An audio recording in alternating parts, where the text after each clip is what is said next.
In the last decade or so, Bangladesh has achieved a spectacular rate of economic growth. Indeed, it has showcased its strength of economic achievement for which each developing country is envious of the similar achievement for economic development. I believe the economic development gained through the sustained endeavor and hard work of the people of Bangladesh would, in the long run, help not only South Asian countries, but also add a great deal of inducement and impetus to build the 21st century as the Asian century. Nepal, as a country only separated by 20 miles of land surface from Bangladesh, has been extending its hands of friendship and cooperation for mutual benefits, as also to promote people-to-people relations at its deeper root. It may be fondly recalled that Nepal had stretched its friendly hands to recognize the historic emergence of Bangladesh as a sovereign and independent country and to establish diplomatic relations in early month of 1972 as a celebration token of neighborliness and friendship.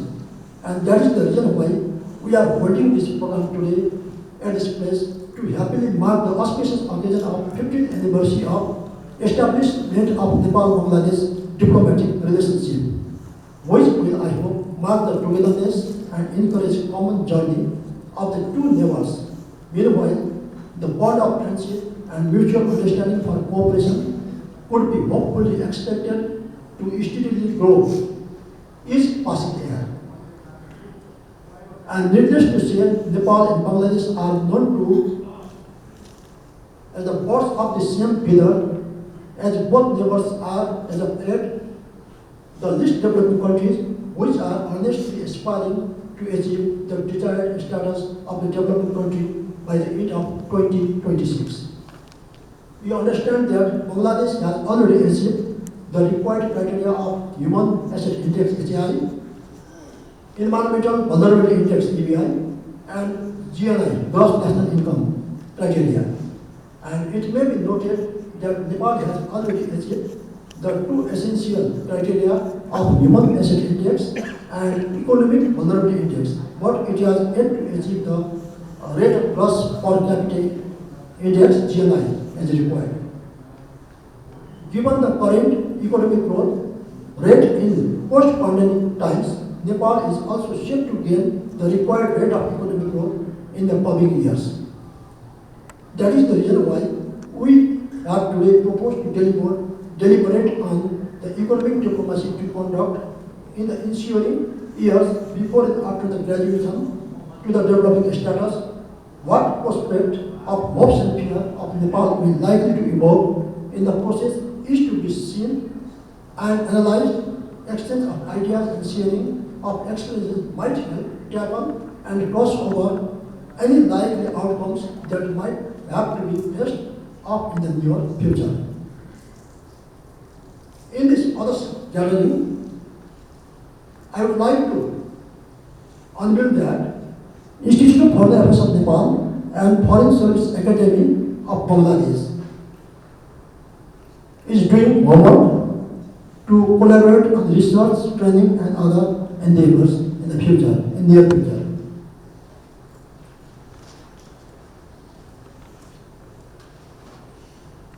In the similar vein, Nepal hopes to carry through mutually beneficial process to promote various aspects of economic cooperation, in particular the promotion of trade of goods and services, especially relating to the power trade for which Nepal and Bangladesh have already signed agreement clearly indicating their committed policy.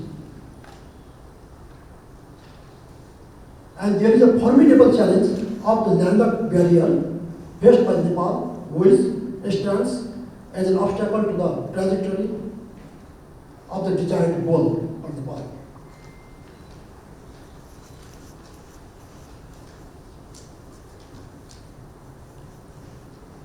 And it may be kindly noted that the first presentation will be made by Honorable Dr. Kumar Shankar Prasad Honorable Member of the National Planning Commission of Nepal on various aspects of graduation to the developing status and concomitant strategic diplomacy to deal with the relevant concerns.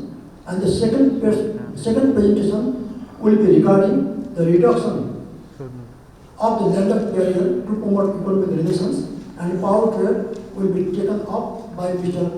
Vijendra Vansakya, Associate Professor of Economics at Tribhuvan University. And finally, I would like to extend my hearty welcome to all distinguished guests once more, and I understand that all our presenters, panelists, and guests have accepted our invitation and attended this program, spending your valuable time for this program. Thank you all. Thank you.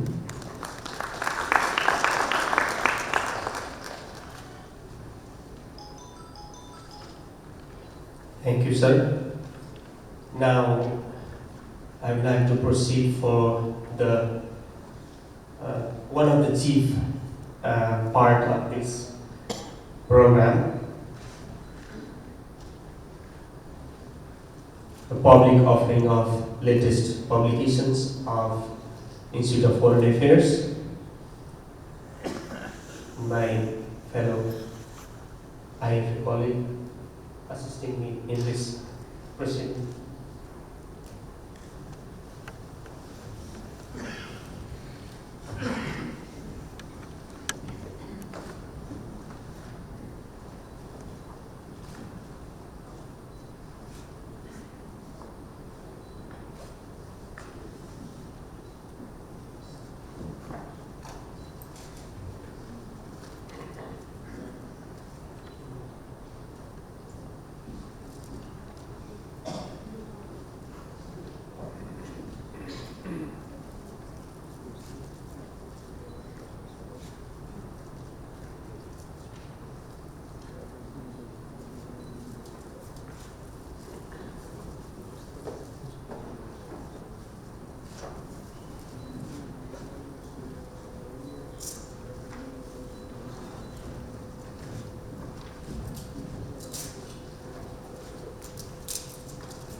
This is the Journal of Foreign Affairs, volume 2, published by Institute of Foreign Affairs. And this is the anthology of current issues in global affairs and the national interest of Nepal and Nepal's foreign policy at the center.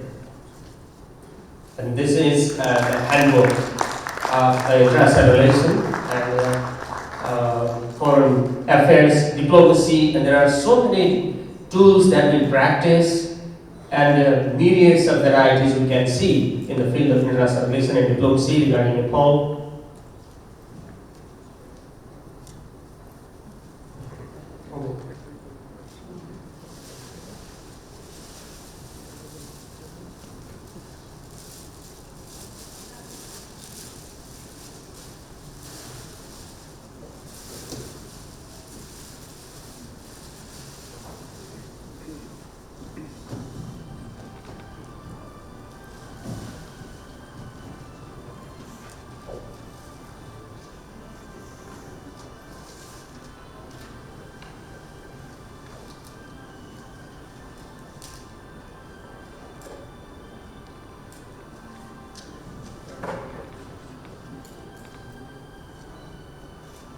Thank you. Now, I would like to call upon Dr. Bhaktidhar Misra for his remarks regarding Nepal and Bangladesh relations.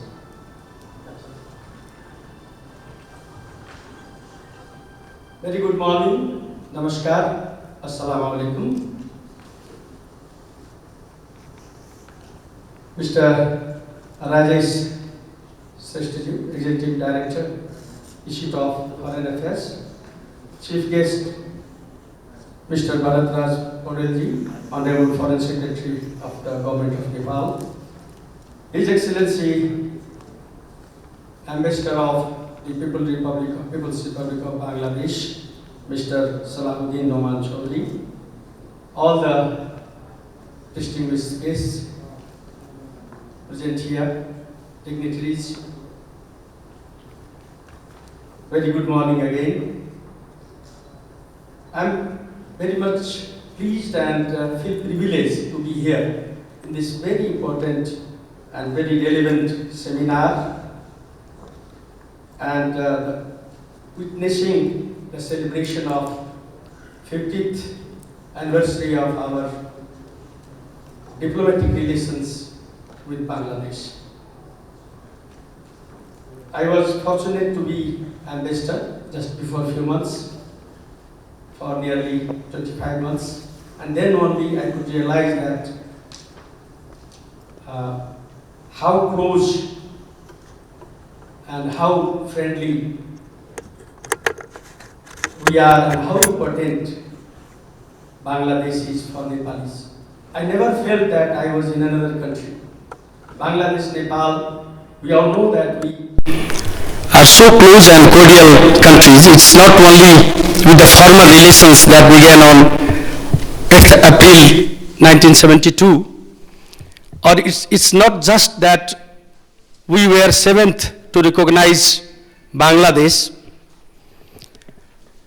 and also we supported the Bangladesh independence revolution on the people level and political parties level also. Far beyond that, we have maintained people-to-people relation from the very ancient time. And as many of us may know that the manuscript of the Bangla language was found in the palace here in Hanuman Dhoka. It's Charja pot, something. So we are so much related with that land, and I was told with some friends that nearly 40, 50 years before, people from our side, from eastern part, used to go to Bangladesh markets, and people from Bangladesh, the northwest land part that are very close, as we all know that we are hardly separated with somewhere 22 kilometers, a piece of land of our neighbor India. And also Nepal and Bangladesh are the closest geographically connected, land connected countries after directly connected border. That is India and Myanmar for Bangladesh and India and China for Nepal. After those countries, we are the closest ones and land connected. I really thank you, the organizer, International Institute of Foreign Affairs, to invite me to speak something. And we are so close in every aspect, but unfortunately, we are not enjoying and also not harnessing the potentials that exist within us for the benefit of our both countries, due to some many reasons maybe. Being so close and having land connected, we should have more and more connected. We should have more and more advantages that we could have harnessed, but unfortunately that has not been possible. But now I feel that we are in a position that in near future, we can move forward in many, many areas. It's a fact now that Bangladesh is doing all-round developments since last few years and heading towards all-round development in every sector, and that feels us also very proud, being so close and being heart-to-heart related, people-to-people related. We admire, we appreciate the all-round development of Bangladesh under able leadership of Honorable Prime Minister Sheikh Hasina, the daughter of father of the nation, Bangabandhu Sheikh Mujibur Rahman. Bangladesh has last year celebrated its golden jubilee, 50th years of independence, and we are fortunate that our Right Honorable President was present to celebrate, to mark that ceremony. We have many areas where we need to enhance our cooperation for the benefit of the people of our both country, and we are in principle committed also to enhance and to accelerate the pace of existing mechanisms that goes long back. We have many mechanisms on government level, foreign secretary level mechanism, commerce secretary level meetings are being held yearly, and also in hydropower also there are mechanisms. We can broadly categorize, or I just like to throw some light in some areas that we need to enhance our activity and strengthen and to heighten our relation. The first and foremost is connectivity. Of course, we are land connected, but the real connectivity or real communication or people's communication is through only air, mostly. Because of some reason, I will come a few minutes later. And that air connectivity is also on a limited level. Even before COVID, only 2 flights per day, one the Biman Bangladesh and second the Himalayan Airlines from Nepal were flying daily. Now I think it has, again the both flights have resumed, although it's not daily, some days gap in a week. But fortunately it has resumed, and I hope that now COVID or any other epidemic or pandemic will not disturb it. And the air connectivity agreement was formally done in 2005. From then onward, we are moving with these flights, but it's insufficient. Everybody feel that we have to extend these flights to from in Bangladesh to Cox's Bazar, to Chittagong, in Nepal to Pokhara, and recently just waiting for the, I think it's waiting for the international flights, Bhairava, Gautam Buddha International Airport. So this again waits for new agreement, the expanded agreement, and also for the regional connectivity.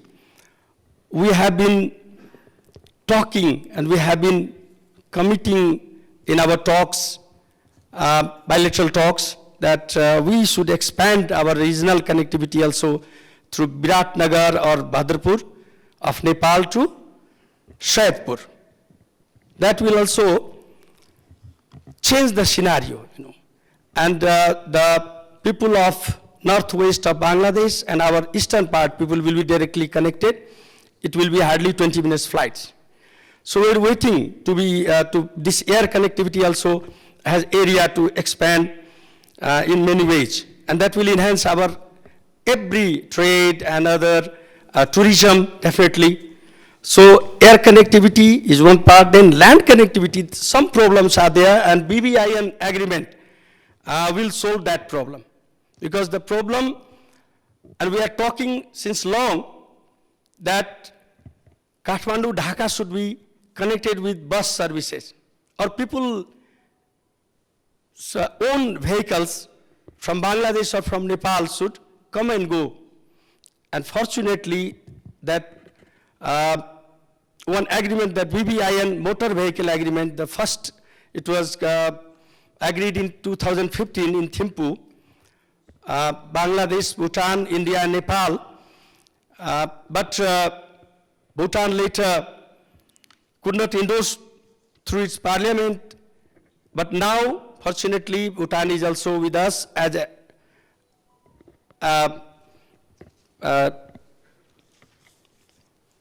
if not even as a partner, but not joining as an observer. And also Bhutan has permitted that to go ahead. So recently there was one meeting in Delhi.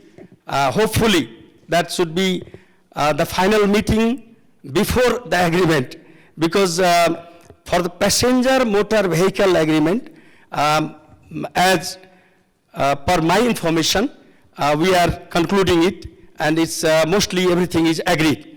So the governments, I think both governments need to conclude it sooner possible, so that the people's flow will enhance so manifold enhancement of the people coming and going through this land route will be possible. There are few issues that have been addressed there for the visas.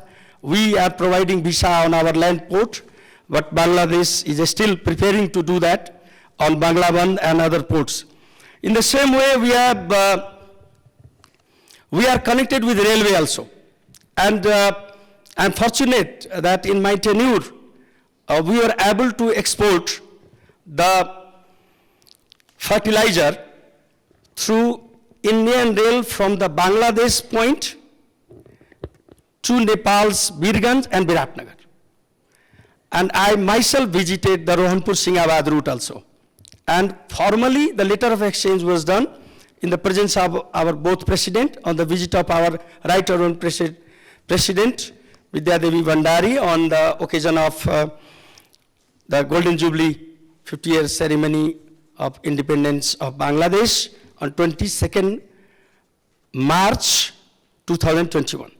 So we are already railway connected, and there are many areas that are closer if few efforts are needed, and India is also preparing for that railway expanding the railway route, and that will only 4 kilometers will remain if we start this east to west Nepal's railway, broad gauge railway. That is, I think, under the project is on and under tender process or something like that. Anyway, so that will connect very soon. I mean, very closer. It will be very closer. And from Bangladesh, I was said by Honorable Railway Minister of Bangladesh that they are expanding it up to from Panchgarh to Bangladesh. So that part is there, and there are other areas also where we are already connected, Biral Radhikapur and other areas also. So once we have a rail in our capital, that is from Birganj to Kathmandu, then we are connected with Dhaka also. Now we are connected from Biratnagar and Birganj. So a railway, once we are connected with railway, there are a lot of opportunities, a lot of avenues open for us. We will have access to Mongla port also, because Khulna-Mongla railway line is going to be completed within few months, I think.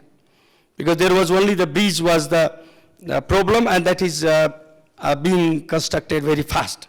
So there is a big opportunity over there. In the same way we have opportunity in trade. We are doing some trade, but it's not satisfactory at all. And we are waiting for the PTA. Both countries should move forward to conclude it, because we are talking from long. And we should start with some items, few items that are already selected from both countries. And I hope that in near future, we will be able to conclude this PTA and preferential trade agreement, so that our goods from Nepal, mostly from the eastern part, tea, coffee, alaichi, adwa, many more items could go freely to Bangladesh, that is now hindered due to so many reasons, some tariffs and taxes and other things. And our commodity trade could be actually enhanced, and there are many things that we can complement each other. Bangladesh needs many things that are here in Nepal, and we need many things that are there in Bangladesh, but due to some not being so much smooth about this trade relations, we are working, of course. We have not been able yet. But there is a huge potential lying, so we need the Chamber of Commerce of both countries to visit each other. Fortunately, in my tenure, I was able to found Bangladesh Nepal Chamber of Commerce also there. They are very active businessmen who are already doing business with Nepal, including this Pran group and other groups also. And in the hydropower sector, there is huge opportunity. I don't think that I should talk much about this. We all know. And before my departure from Bangladesh, just 7 days before, it was 13th October 2021, I invited Honorable Minister of State for Power of Bangladesh in my residence, and Honorable Minister came, and other ADB, Head of ADB, Deputy ADB, European Union, Chief of the Mission, and the Deputy Chief, they were also present. And we concluded that Nepal is the only place from where Bangladesh can replace their carbon emitting energy by green energy. So Bangladesh is very much interested also, enthusiastic also, committed also to take power from Nepal. We need to have our direct transmission line, and that is also in principle agreed with India also. And hopefully in near future we will have, we will solve all the issues, and we will have smooth power transport or power trade from Nepal to Bangladesh, and sometimes in winter, if needed, from Bangladesh also. So we have potential in that area, that trade area also. And tourism is the another sector that need to actually emphasized, and we should solve all the issues of this, some visas and other things, so that millions of Bangladeshi people could come very easily to Nepal. They are eager to come Nepal, and they are so friendly for Nepal. It's it's a model. Bangladeshi people and Nepali people, wherever they meet, they become so friends, so close, and they are very eager to come to Nepal. Just we have to facilitate them with this some visa and other issues that are actually waiting to be resolved. And hopefully there are, from Himalaya to Bay of Bengal, from the highest mountain to the longest beach, sea beach of the world, Cox's Bazar. So we are very beautiful places remaining in our both countries, and people will enjoy each other. So we need to enhance this. Fortunately, there was one agreement on 22nd March in the presence of both the presidents in Bangladesh, Dhaka, about this tourism sector also, culture sector also. These in near future, hopefully, due to COVID, we were not able to exercise it much, but now time has come and things are comfortable. So hopefully this tourism will also enhance between our countries, and tour operators will also join each other, B2B level, other levels also. The agencies, these tourism departments of both countries will come close and talk each other for that. So I've been notified with the time, and so I will conclude very soon actually. We are exercising very close people-to-people relations. It's in many sectors. In education sector, our students, nearly 4,000 students are studying there. And the number is increasing day by day because they feel very comfortable to study there and it's so close. And similarly, in many sectors, many levels, we are interacting with each other. Our educational institutions are also doing MOUs, and they are exchanging their students and faculties. Some trainings are going on. In the same way, we are very close in defense area also. I thank Bangladesh government and people for tremendous support in area of this defense, the military cooperation also. Our lot of military people are being trained over there, doing training, and also they supported us with the helicopter parts that we were in very much lack. For 18 months, they supported with our 3 Mi-17 helicopters parts from Bangladesh because we are needing its servicing. And in many areas, we are so close. I thank Bangladesh government for the tremendous support in the time of pandemic of this COVID-19 with 15,000 of remdesivir free of cost, and then other supplies of the many more drugs, medicines related with this COVID treatment. And they were so generous, always in a feeling to how to help Nepal. And so really it's a matter of very much satisfaction that we are enjoying so much a good and cordial relation. We are privileged in recent years with the high-level visits. After 37 years of Honorable President of Bangladesh came to actually visited Nepal on 12th November, from 12th November to 15th November in 2019, and reciprocated by our President in the March 2021, as I said. In the same way, after 20 years, our Foreign Minister, the then Foreign Minister, visited Bangladesh. Chief of Army Staffs visited each other's country. Energy, Power Minister of Bangladesh visited Nepal. Sports Minister visited Nepal. Deputy Prime Minister of Nepal visited Bangladesh. Although it was hindered due to this COVID, but whatever time was there, the high-level visits were there, and a lot of treaties, agreements were going on. Commerce Secretary, 6th Commerce Secretary level have been concluded. I think very in near future, the 7th will be there. So we are very close and cordial. We have a lot of potentials and a lot of areas to work together for the benefit of our both peoples. With these words, I thank you, thank organizer. Long live Nepal-Bangladesh friendship. Thank you very much.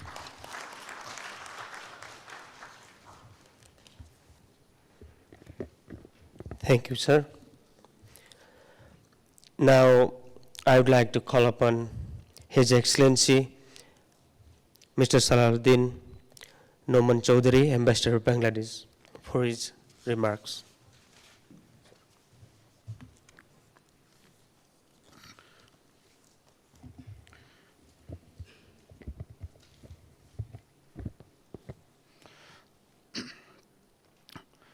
His Excellency, the Foreign Secretary of Nepal,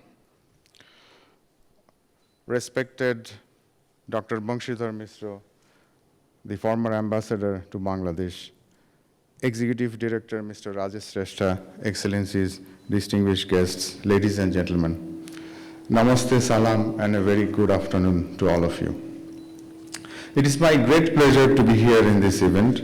I thank the Institute of Foreign Affairs for inviting me to speak on the occasion of the 50th anniversary of Bangladesh-Nepal relationship.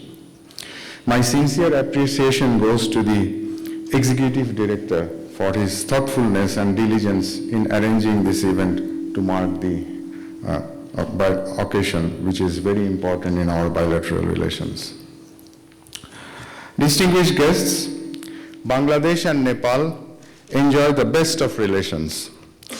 Our journey of friendship started in 1971 when we were fighting the War of Liberation under the leadership of Bangabandhu Sheikh Mujibur Rahman. Nepal gave us generous support and soon after independence recognized us as one of the first countries to do so on 16 January 1972. We established our diplomatic relations in the same year on 8 April.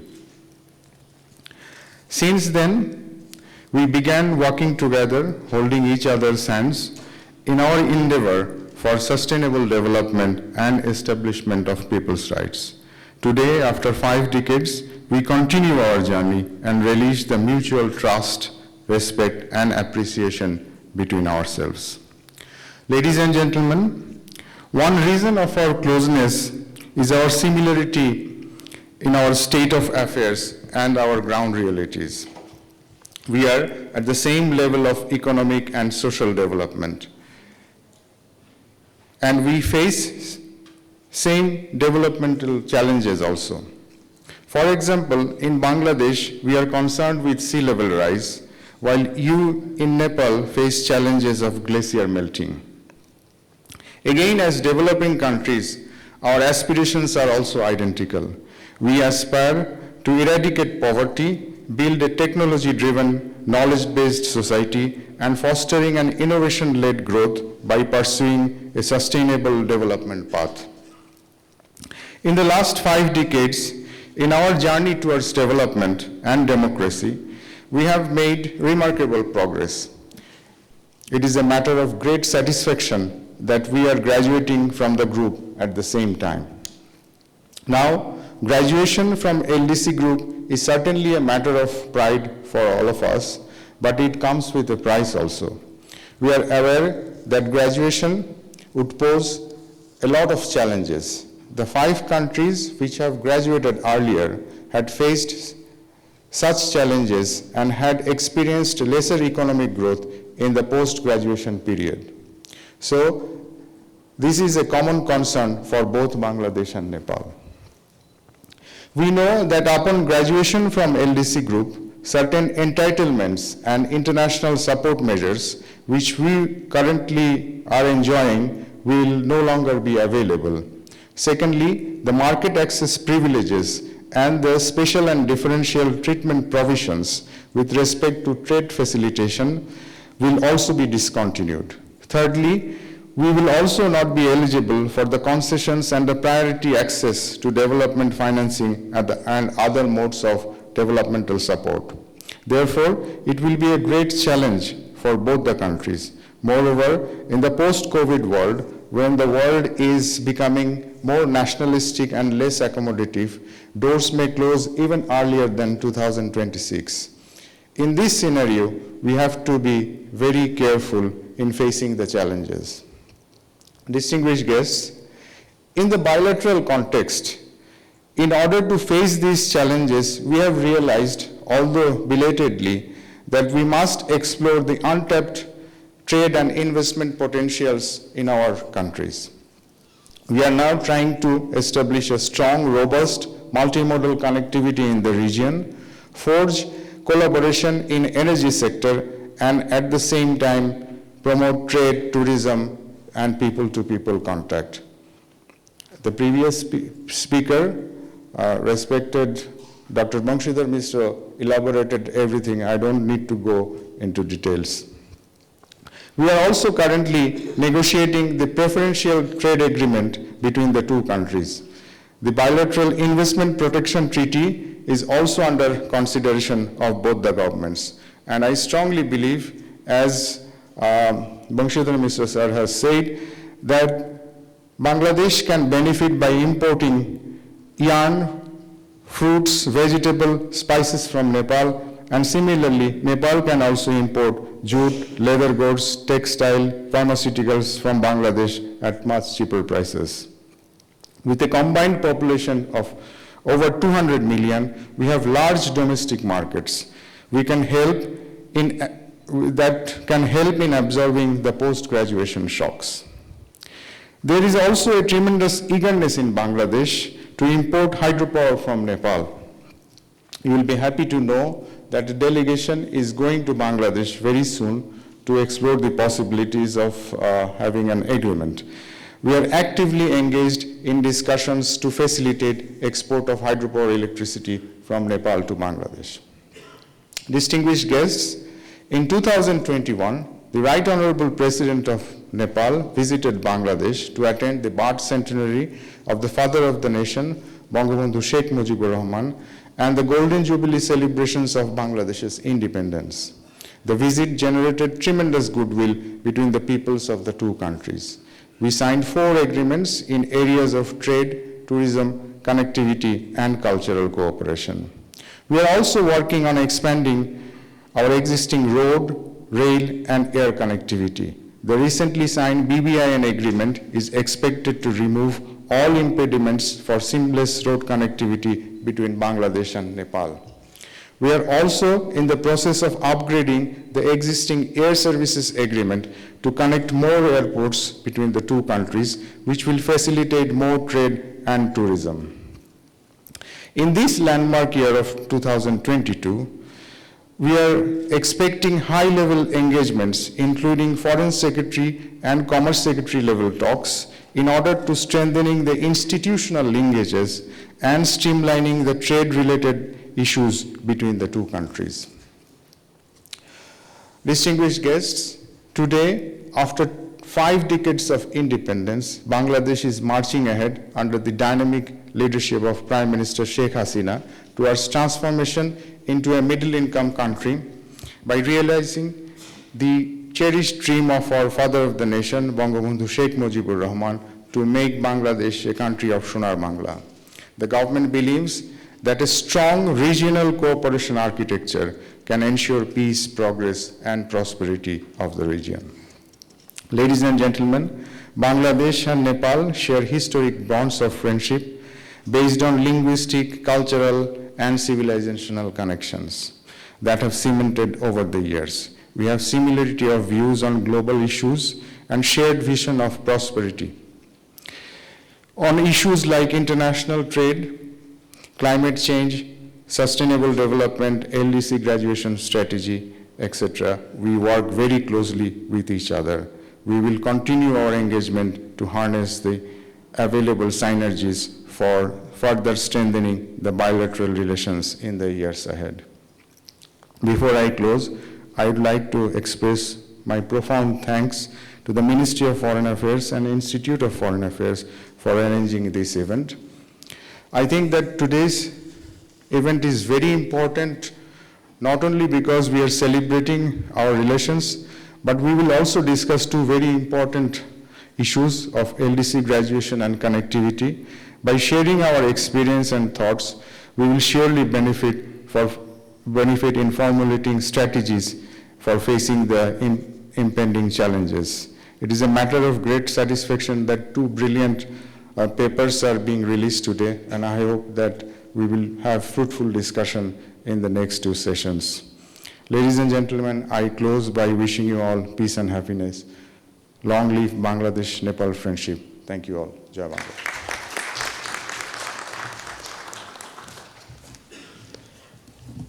Thank you, Your Excellency. Now, I would like to call upon Mr. Bharatraj Paudel, Foreign Secretary, Government of Nepal, for his remarks.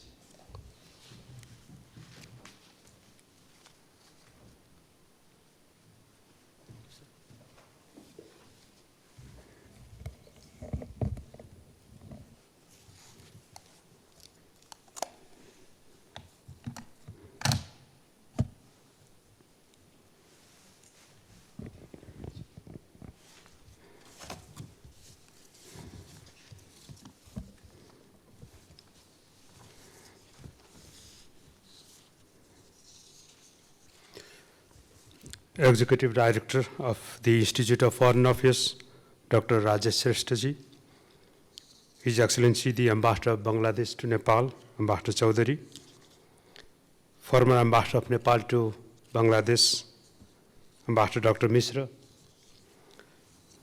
distinguished guests, ladies and gentlemen. I also acknowledge the presence of my esteemed seniors, former ambassadors, distinguished professors, and the people that I have enormous respect and esteem in my personal and professional life. I acknowledge the presence of all of you, sirs and madams. And namaskar and very good morning to you all. At the outset, let me thank the Institute of Foreign Affairs for organizing this program of book launch and seminar on economic diplomacy on the occasion of the 50th anniversary of the establishment of Nepal-Bangladesh relations. I will confine my remarks on the very specific topic of today, so it will be brief. I commend the efforts of IFA for bringing out 2 different publications to its credit. Out of the 2 important publications that were just launched a while ago, continuity of the peer-reviewed Journal of Foreign Affairs to its 2nd volume is worthy initiative to note. I wish IFA will be able to continue this flagship publication in the future as well, and congratulate all those involved in making this volume of the journal possible. To my understanding, the quality of the 2nd volume of the journal has been significantly enhanced. Similarly, I believe the other publication that was launched a while ago, that is the Handbook of International Relations and Nepal's Foreign Affairs, has put together a compilation of lexicons that have received currency in contemporary international relations. I hope this will be useful to those interested in this discipline. I also thank previous speakers, Ambassador Chaudhary and Ambassador Misra, for their valuable insights. Nepal and Bangladesh enjoy a close and cordial relationship that goes beyond formal diplomatic relations, which were established on 8 April 1972. Nepal was one of the first countries to recognize the independence of Bangladesh. Our relation is characterized by commonality of development aspiration, goodwill, mutual respect, cooperation, and bonds of socio-cultural linkages. The relations between the 2 countries are as natural as the rivers flowing from the Himalayas meeting the sea in the Bay of Bengal. Nepal's foreign policy aims at strengthening of relations with friendly countries at the bilateral, regional, and multilateral levels.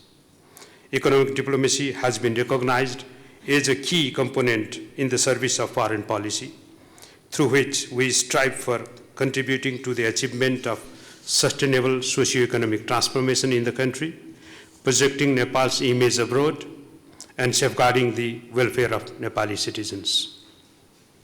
As we prepare for a resilient recovery after a consistent battle with COVID-19 pandemic for the last 2 years, the significance of economic diplomacy is far more evident than ever. Collaboration with private sector and think tanks would help create synergy and provide much needed impetus for enhanced trade and investment and diversify areas of mutually beneficial economic partnership. Distinguished ladies and gentlemen, economic partnership is the key area where Nepal and Bangladesh can work together for further expanding and diversifying the relationship. There are at least 5 areas, and they are not exhaustive in any way, that our 2 countries can instantly reap mutually beneficial economic benefit through greater partnership. Let me briefly touch on them. First and foremost is in the area of trade. Even if we trade under the existing regional framework of SAFTA, the 2 countries do hold potentials to increase the current amount of trade manyfold provided we rationalize our tariffs and limit the non-tariff barriers to the minimum. Of this, particularly noticeable has been the high duties levied on Nepali agricultural and primary products. Negotiations on preferential trading arrangements at the bilateral level are on. I hope we would be able to find a mutually agreeable way out to harvest a variety of low-hanging fruits that are laying in the trade sector. Second is the energy sector. Nepal's rivers have enormous potential to contribute to clean and green energy security of our region.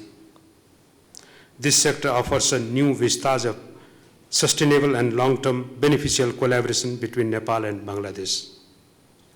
We have signed MOU on cooperation in the field of power sector in 2018 to increase collaboration in hydroelectricity generation and power trade for mutual benefits. As both our countries are committed champions of climate change agenda, Nepal's hydropower provides most sought-after alternative for clean energy mix for Bangladesh. And this can make a significant investment opportunity for Nepal from Bangladesh to harness its resources and generate employment, as well as increase export to Bangladesh in order to maintain a sustainable and long-term trade balance. There also exists a promising potential in trilateral cooperation for cross-border energy trade between Nepal, Bangladesh, and India as we grow and prosper together. Third, both Nepal and Bangladesh are graduating from the LDC status by 2026.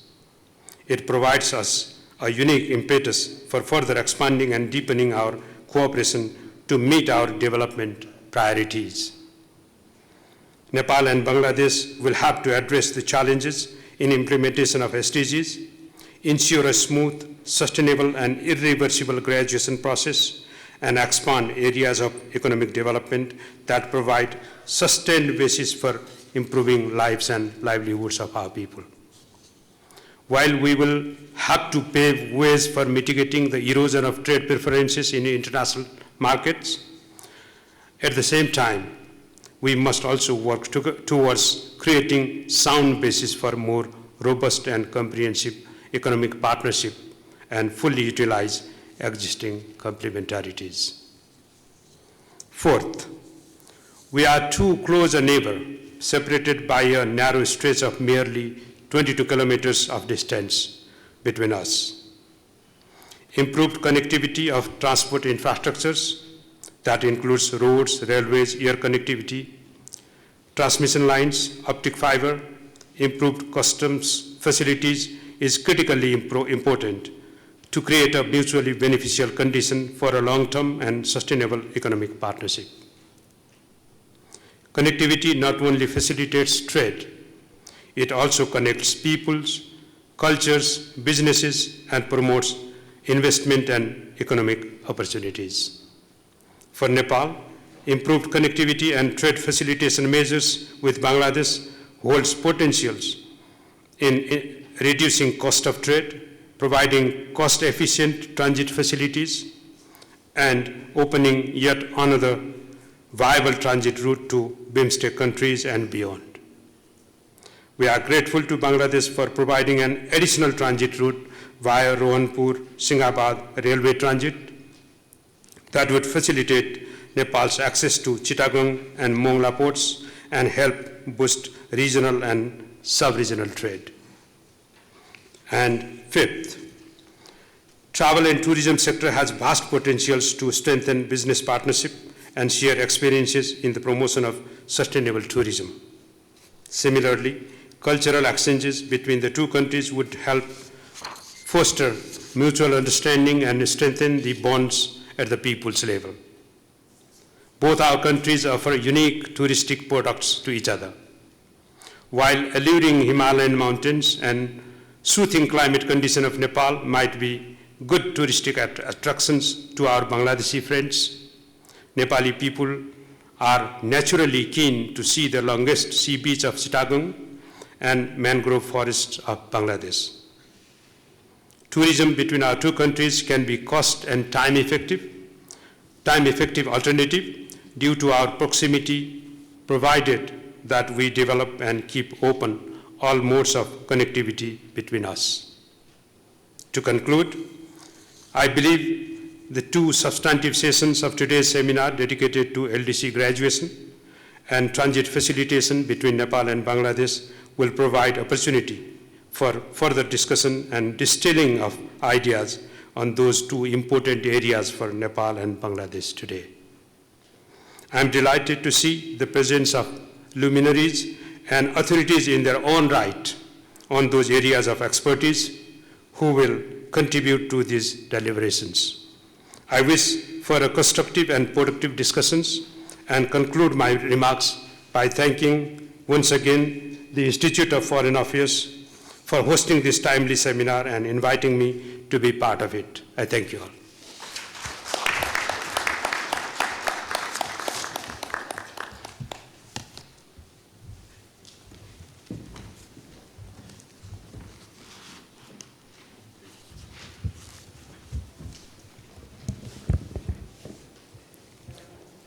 Thank you, sir.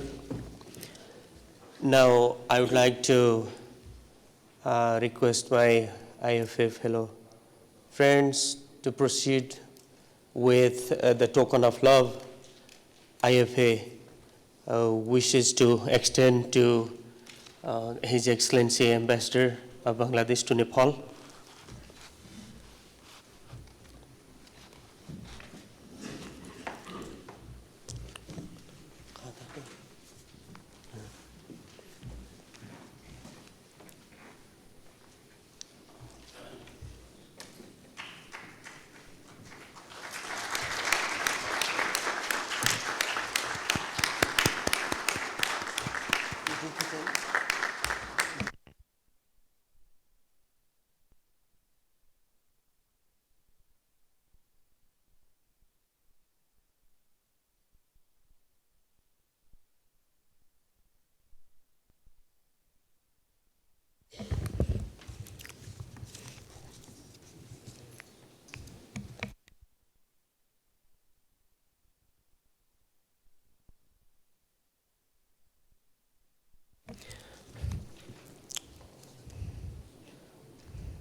The inaugural session is over now. For the session 1, entitled Nepal's Post-LDC Graduation Scenario and Economic Diplomacy Perspective.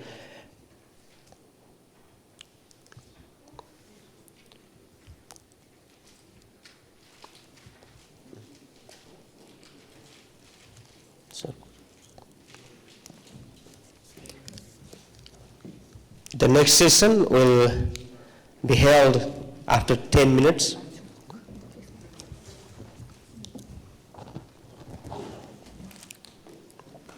I'd like to call upon Professor Dr. Kusum Sakya for chairing the session.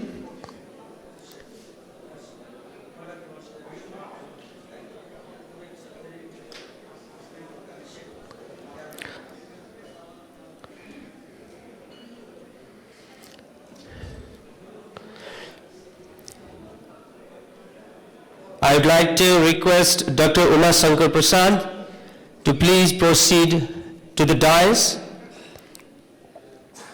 Thank you, sir. I would like to call upon Dr. Vaikuntha Aryal to please proceed to the dais.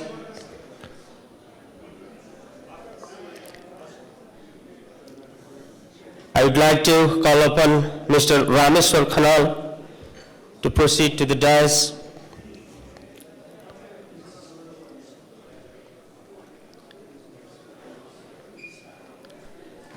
I would like to call upon Mr. Chandra Gimiri to please proceed to the dais.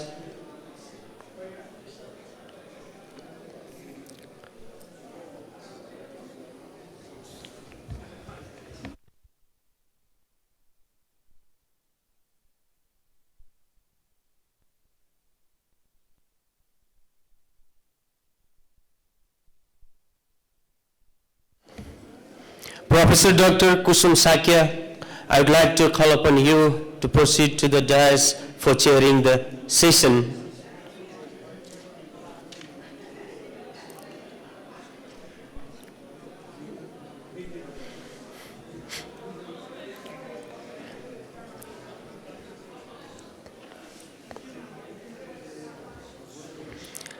I would like to request Dr. Bishnuraj Upreti to please proceed to the dais.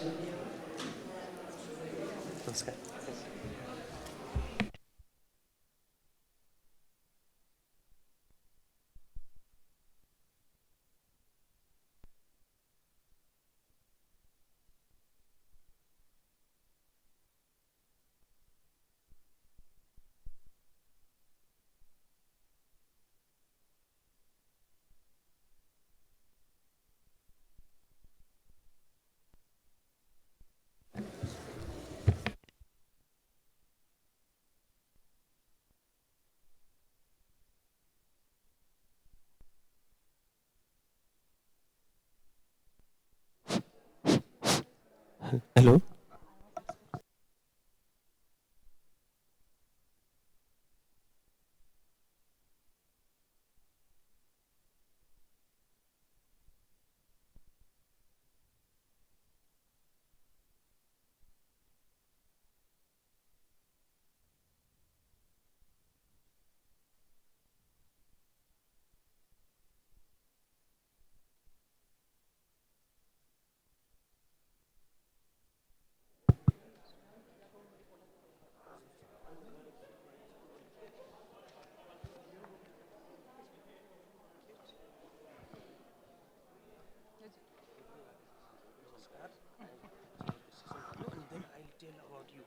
Okay.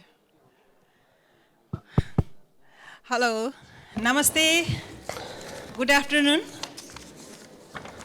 This is a session we are going to have it on Nepal's post-LDC graduation scenario and economic diplomacy perspective. So let's have a sit together and listen together. We welcome you all in this session. Thank you. She is Professor Dr. Kusum Sakya. She is the Dean of Faculty of Humanities and Social Sciences, Trivandrum University.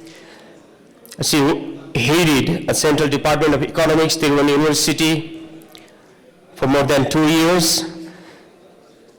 She was also associated to WTO, World Trade Organization, Nepal Rashtra Bank, contributed her excellence and applied efforts on UN Women, UNDP, UNFPA, Nepal Red Cross Society, and many international delegations she was part of, and she has presented distinguished papers and contributed articles in respected journals across the region and the world.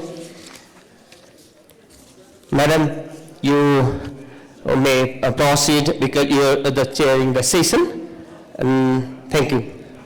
Thank you very much, Matrika, for my brief introduction. So thank you very much for giving me this opportunity to chair this session.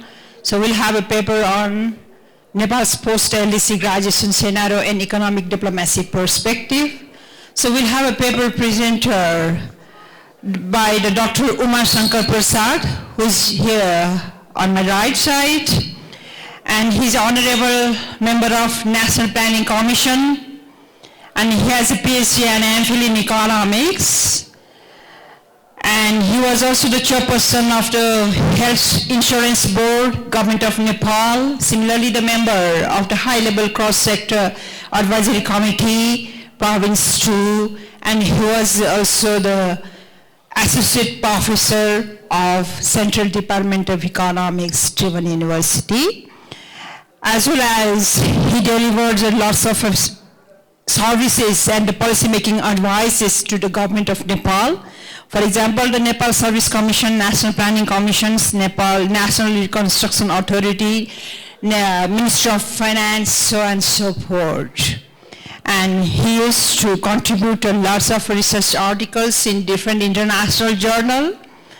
And also, he's right now honorable member of National Planning Commission once again. So after his paper presentation, we'll have 3 comments from the 3 distinguished personalities. Here we have Dr. Vaikuntha Aryal. He's just here on my left. He's economist by education, of course. Mr. Vaikuntha Aryal has been serving for the government of Nepal since January 1990. Since August 2021, he's serving as the secretary at the Ministry of Communication and Information Technology. Prior to this, he had served as the secretary of Office of the Prime Minister and the Council Ministers, Minister of Commerce and Supplies, and Secretary of National Natural Resources and the Fiscal Commission. Working in this commission for nearly 20 months, he led the entire process of devising formula for fiscal transfers to province and local levels. And Mr. Aryal has completed his PhD from Norwegian University of Life Science and Masters of Economics and a Masters of Public Administration from Trondheim University and Masters of Development and Resource Economics from Agricultural University of Norway. Similarly, we have a second commentator, Mr. Ramsar Khanal. So almost 31 years experience in civil service. He's also right here on my left. Mr. Khanal sought a voluntary retirement from service of the Nepal government services to be active in teaching, social service, and work as a development missionary. At the time of his retirement, he was a finance secretary, a position which he held for nearly 3 years.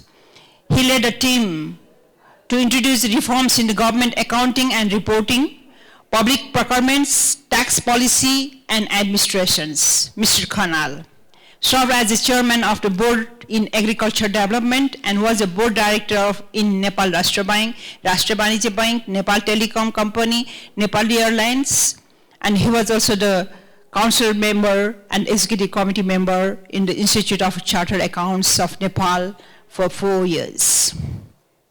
Mr. Khanal led the Nepalese delegations in the number of the bilateral economic cooperation consultations with the foreign governments. He was the alternate government for Nepal in the World Bank, ADB, and was a political focal point for Nepal in Global Environment Facility. And Mr. Khanal has teaching experience as well, and he has a background of this MBA and commerce and ACMA from India. Of course, by his introduction, we are pretty much sure that his area of interest are finance, accounting, and management control system. We are still looking for the one another commentator, Mr. Chandra Kumar Ghimire. Chandra Kumar Ghimire, okay. So after he arrived, I will give introduction to him. And here we have a special, I think the remarks will do by the Dr. Bishnuraj Supreti. Everybody know him. He's the director, executive director of our Policy Research Institute. This is our team, so we'll talk on this paper. Definitely, I must be aware about your time allocation as well. Dr. Uma Shankar Prasad will get the 15 minutes for their presentations, and other commentators will get 10 minutes each. So, Dr. Uma Shankar Prasad, this is the time for you to present your paper on Nepal's post-Ldc graduation scenario and economic diplomacy perspective.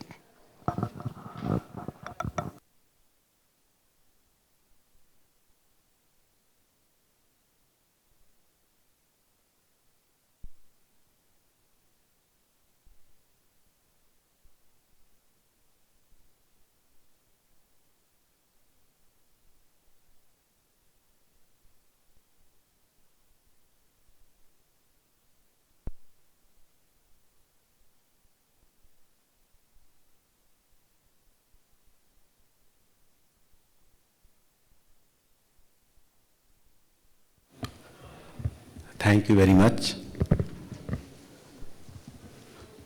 Chair of this session,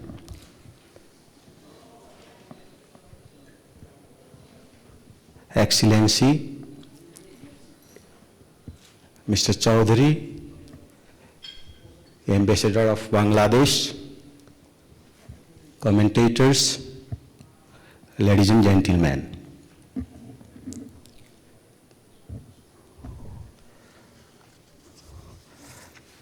This is a little difficult. I have to see here. I don't know how to do this because we don't have a screen here. Okay. So this is a very, I think, relevant topic in the current situation that we are going to talk on. And particularly for the selection of the topic, I must thank Institute of Foreign Affairs and Executive Director, Mr. Shrestha. So we all know that we are in the process of graduating from least developed country to a developing one. And once we talk about the situation of Nepal, then there are some specific characters. We are highly tied up with external economy. For some sense, we can say we are, for some extent, dependent on external economy. Whether we see in terms of foreign employment, ODA, or many other indicators, then our Nepal's economy is highly linked with external factors. Our domestic, unfortunately, the production capacity of the domestic economy is not so good in situation. So the topic is very, very important that after graduation, we will have to sound economic diplomacy. If not, and once I go through the study, then I found that one of the major causes of our underdevelopment of Nepal is highly linked with the not very effective and sound economic diplomacy. So my conclusion in this paper is particularly focused on we have to focus on effective and sound economic diplomacy. Unless we don't do that one, whether it is in terms of tourism, in terms of foreign employment, in terms of FDI, and whatever other components are there. Trade, it is very, very essential that the perspective has to be taken under consideration, and therefore, I feel this is very strong and very good gathering that I see here, that former diplomats are here, former secretaries are here, and I hope, I believe some experts from Bangladesh are also here. I can see. So I think it is very, very important to shift our policy from domestic intervention to external diplomacy interventions and Institute of Foreign Affairs could be a good institution to bridge the gap. Just I put some remarks on that, and then I would like to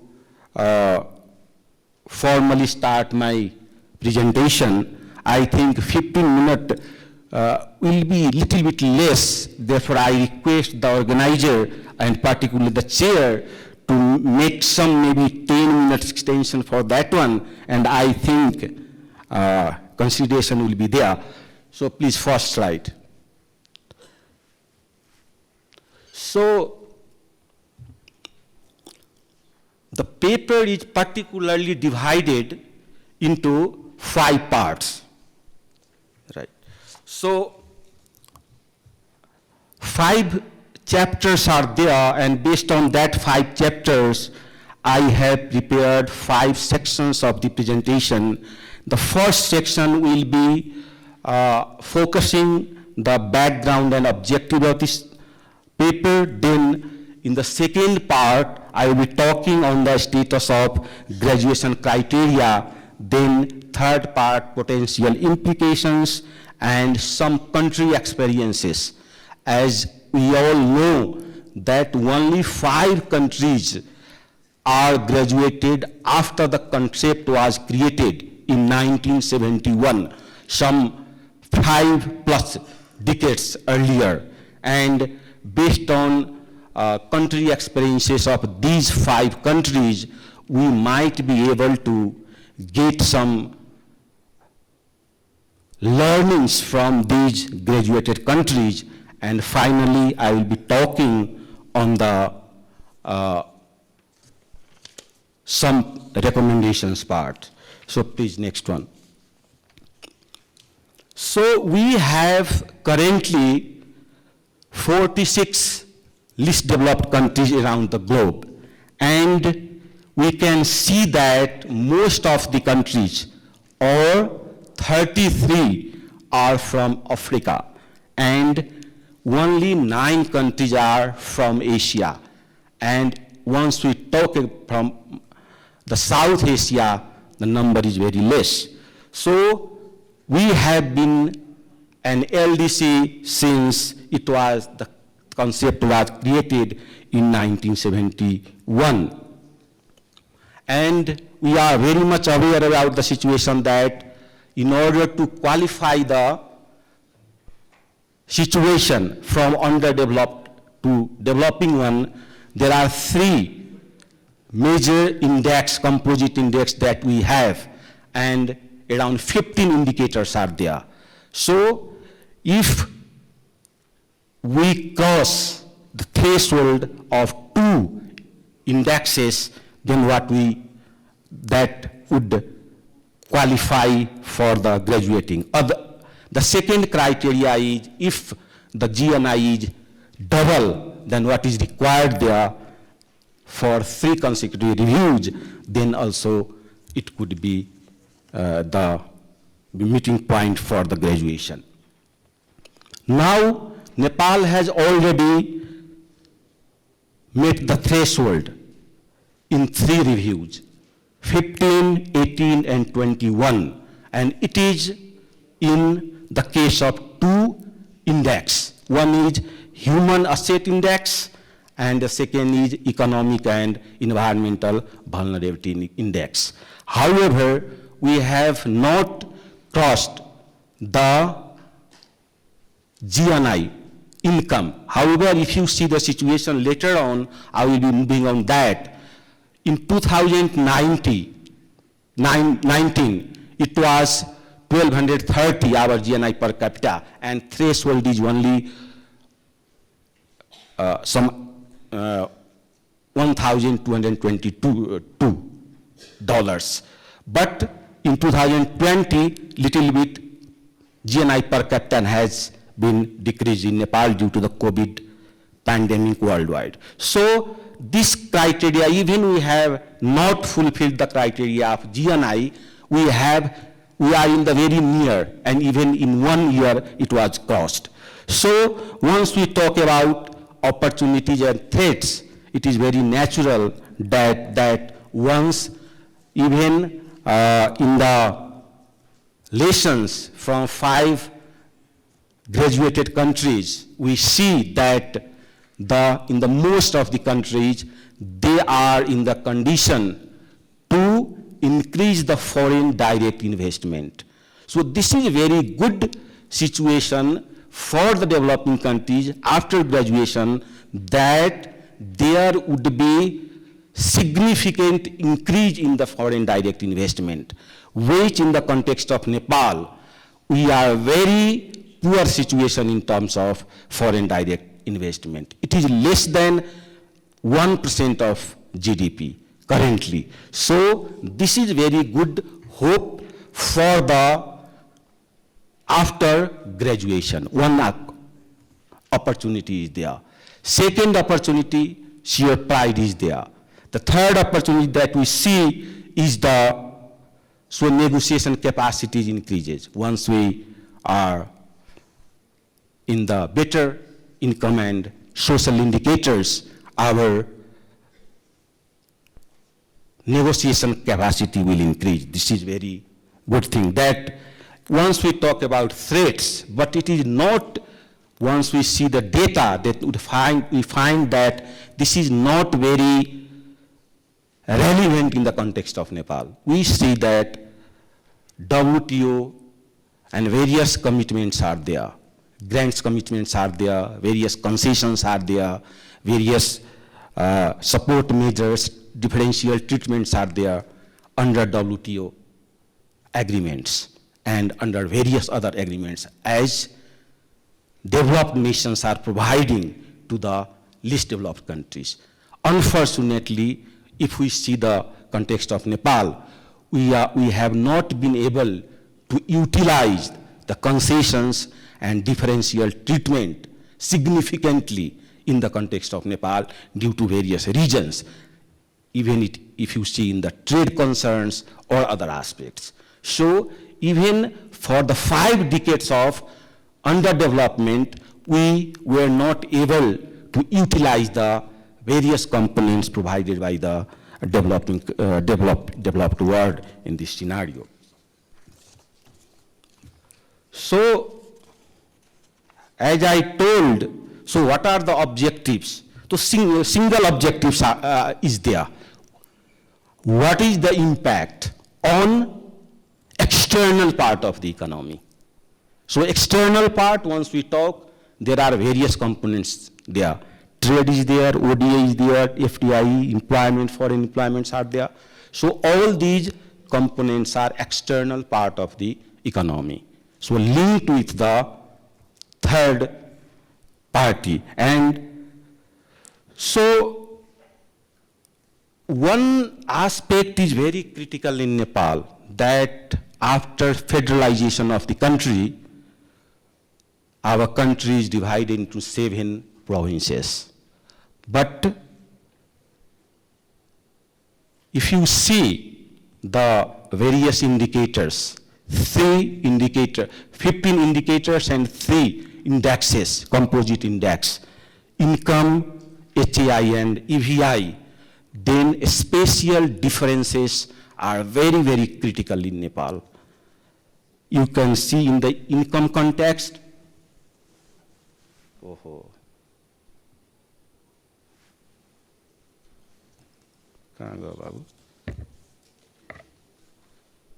come to the fourth slide.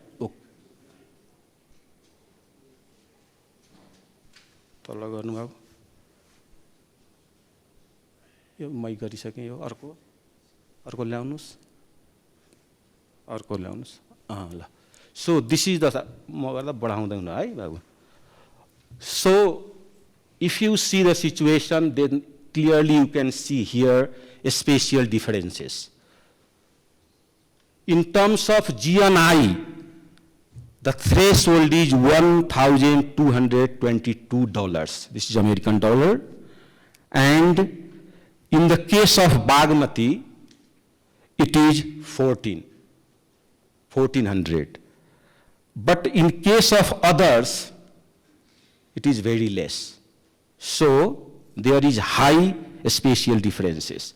Similar situation can be seen in the Human Asset Index and EVI. So this is very, very important that we practiced for long time the unitary government system.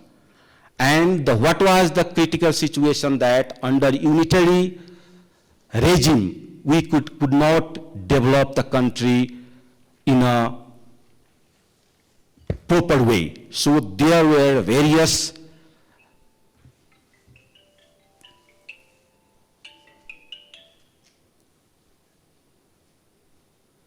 and looking at that situation, we adopted federal structure.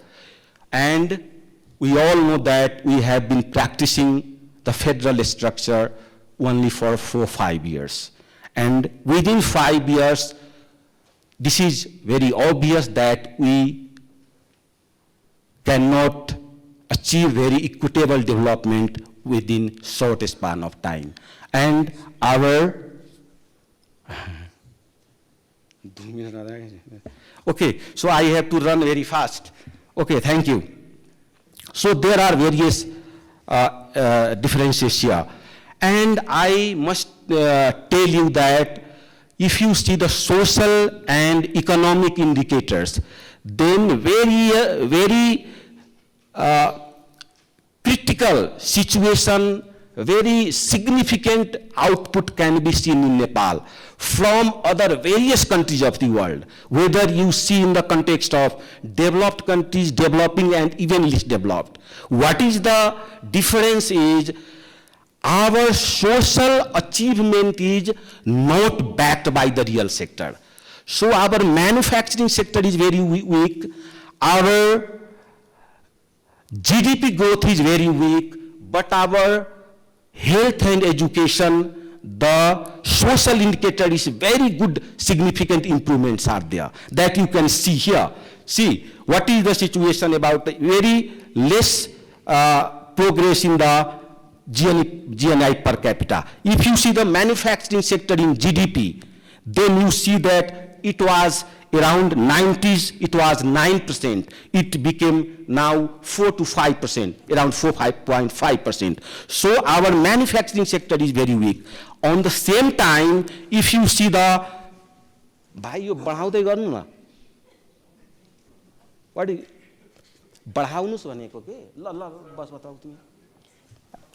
Dr. Uma Shankar sir, you have only the 5 minutes more. Sir.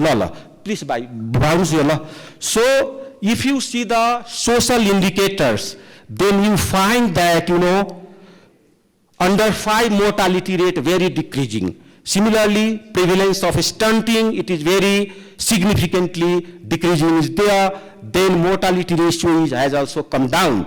And adult literacy is very increasing fast and goes. So all the social indicators, whether you see the education or health index, it is very significantly improving in Nepal.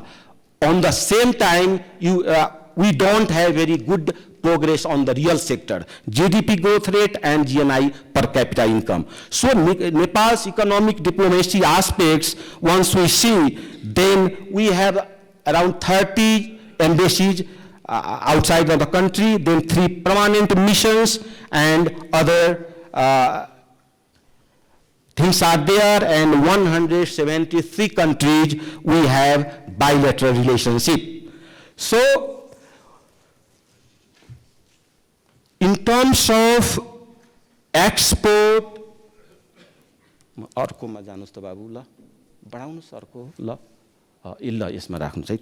so we can see here that we have maybe 10 major countries in which we need very sound economic diplomacy. And these are in terms of export destination, source of import, foreign investors, tourism source, and bilateral development partners providing ODA and destination for overseas employment. So maybe 10 countries are there. if we could manage a very sound and effective economic diplomacy in these countries, we might be able to strengthen our economy in a right way. And it is very good thing that in all these countries we have embassies. So the embassies could have very good work performance so that we can have good economic diplomacy for the proper development of the country. The next one, please. So potential implications of Ldc Graduation. Next, please. So if you see here, then in the context of financing, remittance contributes 47 or around 48% of the total financing of Nepal. Similarly, revenue 38%, so our internal source of financing is only 1/3. Other financing are external, and Nepal's trade deficit, if you see, next, so we have now 29% of GDP as a trade deficit, and it has been increasing in a very fast pace. Similarly, if we see the agricultural products in the terms of trade deficit, it is also very huge amount of trade deficit in agricultural products we have. And major export partners, we have very limited export partners. And we are particularly with India, and the in terms of products, we have also only 12 major export products, which contributes 56% of the total export in Nepal. So our trade diversification is very limited, even in terms of countries and goods and services. So we have to increase this one. If you see the official development ODA in terms of capital expenditure, this is very, so our total government expenditure, 1/3 is the capital expenditure, and out of total government expenditure, around 75% of the capital expenditure is externally financed. So this is very also, we need to improve that one. So, and in terms of loan, it is 70%. Out of total ODA, 70% is loan. Now, this is very, this is very critical thing that we have to see, and this is highly linked that we can do better once we graduate from least developed country. And our now net inflow of FDI is only 0.5% of GDP in 2019. It was 0.7% in 2017. So it never exceeded 1%. So our FDI situation is very less in this context, and the government of Nepal is trying the best to how to increase the FDI in Nepal. We have conducted many investment summits, and maybe every year we are doing that one, and from that we are trying to our best. And I think after graduation, it will increase significantly, looking at other various countries of the learning countries, 5 countries of the world. Similarly, country-wise inflow of, this is something very limited countries, and we have India and China, too much is coming there, from there. And post-graduation countries scenario, just I want to skip that one, but one learning that I must say that is, we, in the most of the cases, 5 countries cases, the foreign direct investment has increased. And it is very good scenario that we could do that one on that part. So recommendation parts, recommendation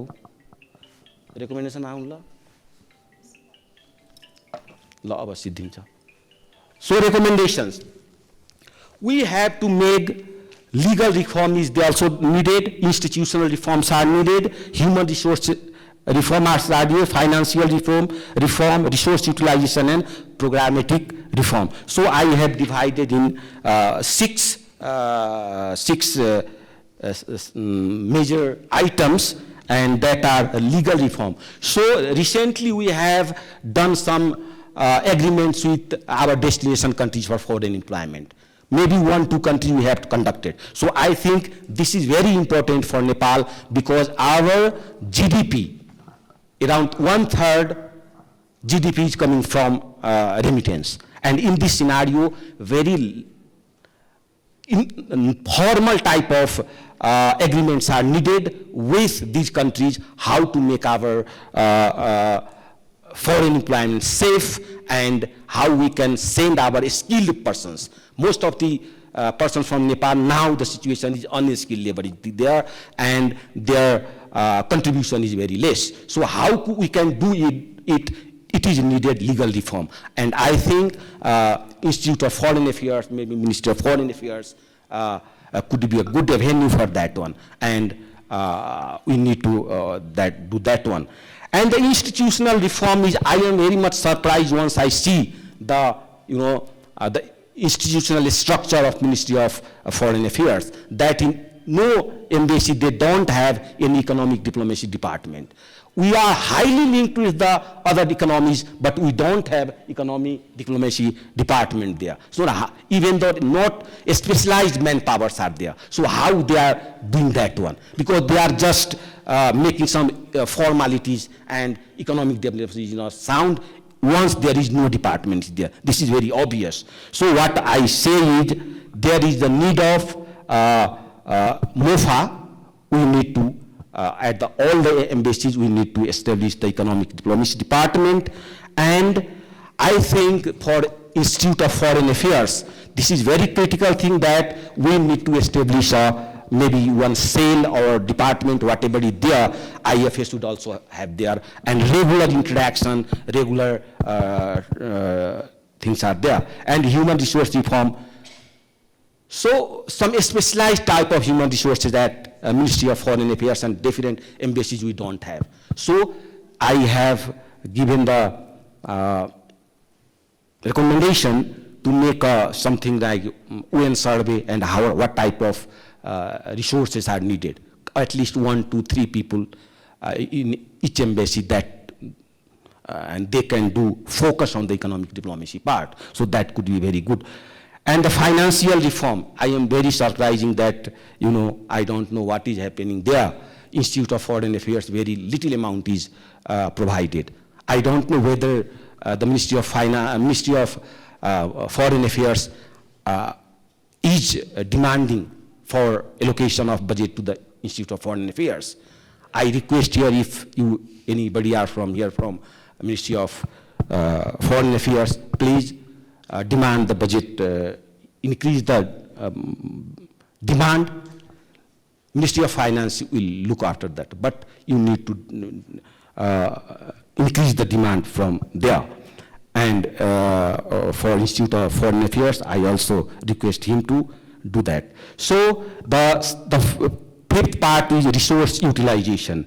And I believe utilization of our resources is not very at the optimum level. And we should have a very optimization plan is there. How, even though we have very limited resources, we need to make it at an optimum level. For this optimum level, utilization plan should be there. And programmatic reforms. So these are very, and for your kind information, I must say that here, in our upcoming policy and program and budget, we are going to focus on that one, how we are going to attract FDI. So the concept of health tourism has been raised, and it is incorporated in the policy and program that we are going to send to the PM office and President office on that part. So health tourism will be taken as a good scenario, and Institute of Foreign Affairs could be a part of that one. One thing that I must say, and the second part is our foreign reserve has been decreasing. So what are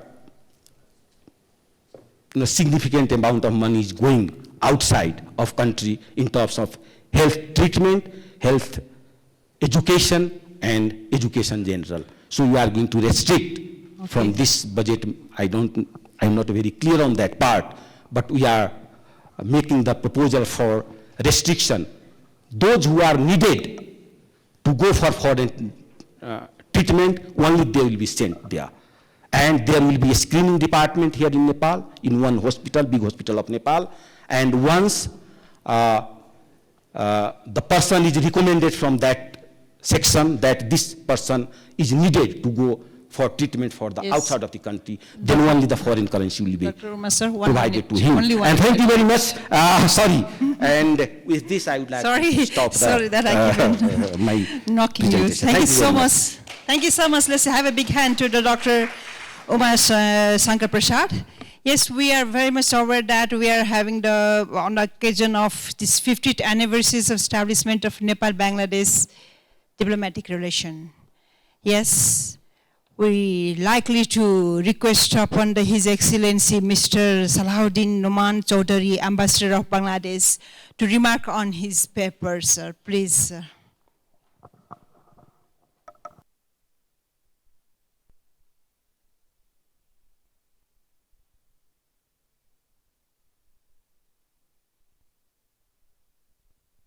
Distinguished Chair of the session, distinguished Communications Secretary of the Government of Nepal, Dr.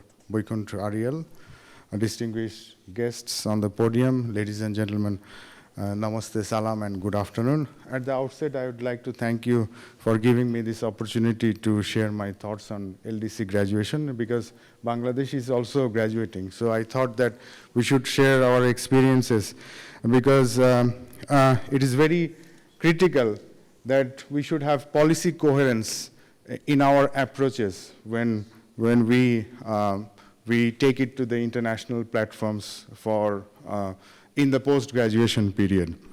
But also I should thank Dr. Uma Prasad for the excellent presentation that you have made. This is a great learning for me, because I take some interest on the Ldc graduation issue, and I think it could be a policy guidance for the policy level, and also for the diplomats, because they are pursuing the economic diplomacy thing. Ladies and gentlemen, upon graduation, as I have mentioned in my earlier remarks also, we will not be having all the international support measures that we had been receiving over the years. The market access privileges, the SNDT, that is the special and differential treatment provisions with respect to trade facilitation, will also not be there.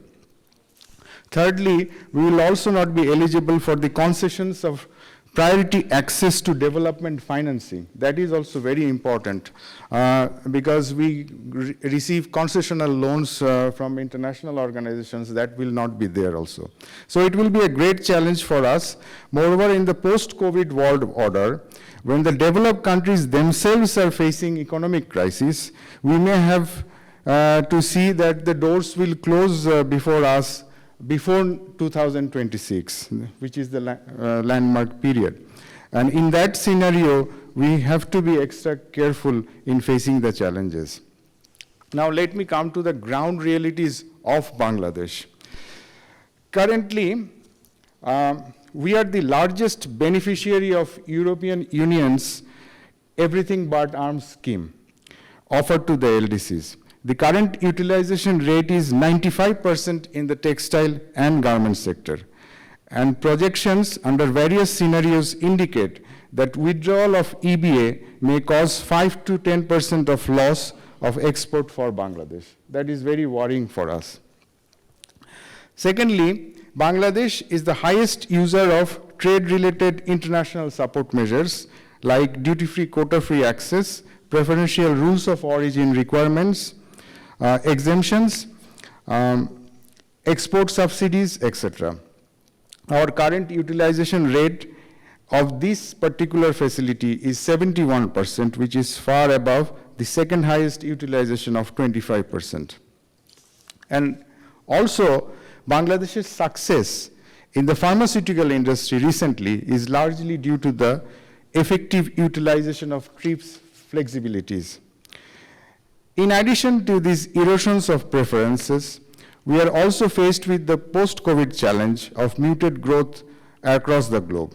And if the current Ukraine situation continues, it will be a double jeopardy for all of us.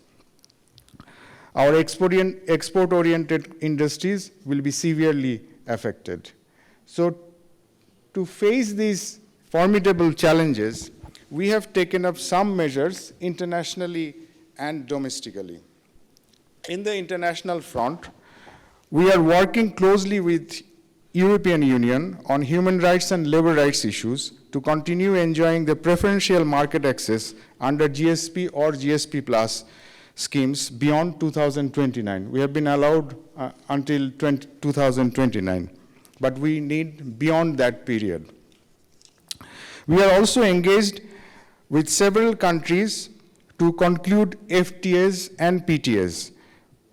We have very recently signed a PTA with Bhutan. Currently, we are negotiating with Malaysia, Indonesia, Sri Lanka, and Nepal. As Bangshidhar Sir mentioned in his speech also, and I also mentioned in the inaugural session, that we should expedite this matter of signing the PTA with Nepal, because that will boost our trade, because that is one of the main thrusts for regional cooperation. If we can increase our trade, we will be able to absorb the shocks much easily. We are now exploring new sources of getting loans also, and you will be happy to know that we have decided to join the new development bank recently. At the domestic level, we have taken a number of measures. First is ease of doing business. We are simplifying the rules and regulations for establishing the industries in the country. Currently, we are having 20 economic zones across the country, which provide 25% of our exports. That process the 25% of our exports. And we are in the process of building 75 more economic zones. We are trying to attract FDI in our country, just as in Nepal, our FDI is very low. It's below 1%, which is not good. I mean, we should have more FDI, because FDI not only brings capital, it also brings technology, market access, and brand recognition, which is very important for countries like ours to sustain the growth of the exports in the next world order. To fulfill the rules of origin criteria, we are encouraging backward and forward linkage industries. We have also given utmost priority to market diversification and product diversification. All our exports are concentrated in Europe and America. We are finding markets in Southeast Asia, Middle East, and Latin American countries. And you know that our product is only garments. 85% of the export is only garments, but we are trying to diversify this product also. Promote other industries like furniture, pharmaceuticals, and other leather goods to be exported in order to diversify the products. Skill development is another important thing, because we know that in the next world order, we will not be able to compete with this cheap labor thing. We are branded as countries with cheap labor. We have to go for skilled labor, and also we need to increase the remittances for our economy. So these are the policies that we have taken. Another priority is the upgradation of infrastructure around the country. Recently, our investment in infrastructure with respect to GDP has risen from 2% to 6%. We have taken up a number of mega projects across the country, and we think that if those are completed, they will hugely increase the business competitiveness of Bangladesh in the post-graduation period. And also, we are enhancing the internal resource mobilization by simplification of tax process as well as widening the tax base without increasing the tax. So these are some of the things that I thought that I would share.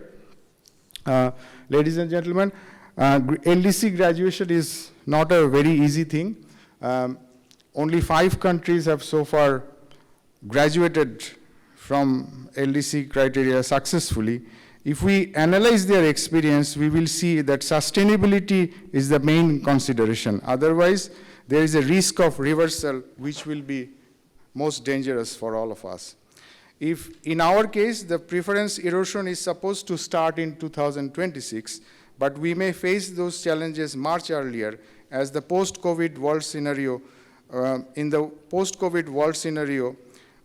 would be more nationalistic and less accommodative. So a great deal of preparations are necessary, and I think that we should work unitedly in the future to face these challenges just as we did in the international forums in the past. I thank you for giving me this time. I'm sorry that I have overshot my time, but thank you very much. I wish you a very good afternoon, and I wish that Nepal-Bangladesh friendship grows in the future. Thank you. Thank you very much. Thank you very much, His Excellency Mr. Salahuddin Noman Chowdhury, who has shared the knowledge regarding the policy to success the LDC graduations. Yes, this is what we have to learn from our neighbor countries like Bangladesh. Yes, after we have got the very good idea sharing by His Excellency, now the turn I would like to request upon our commentator here. We have Mr. Ramsar Khanal, Baikuntarial, and Dr. Vishnuraj Supreti. The first I would like to request upon Mr. Ramsar Khanal, sir.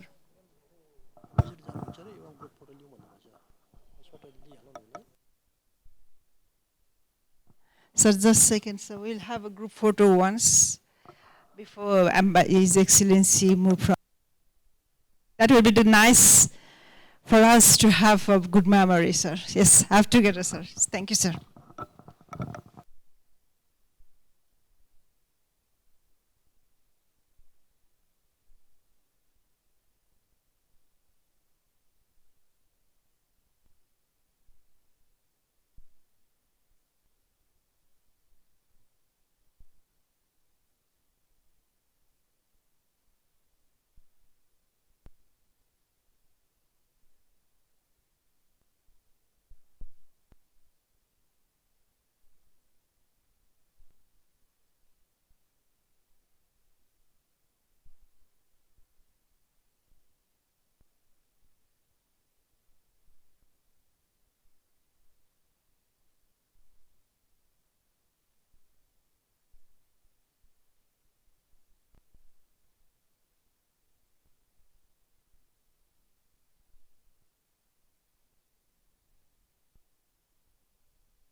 Thank you very much for your valuable time, sir.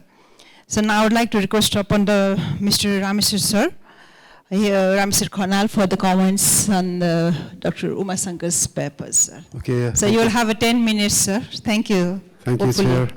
I'll try to stick by time. Distinguished panelists, Honorable Member of National Planning Commission and the paper presenter, Excellency, distinguished participants.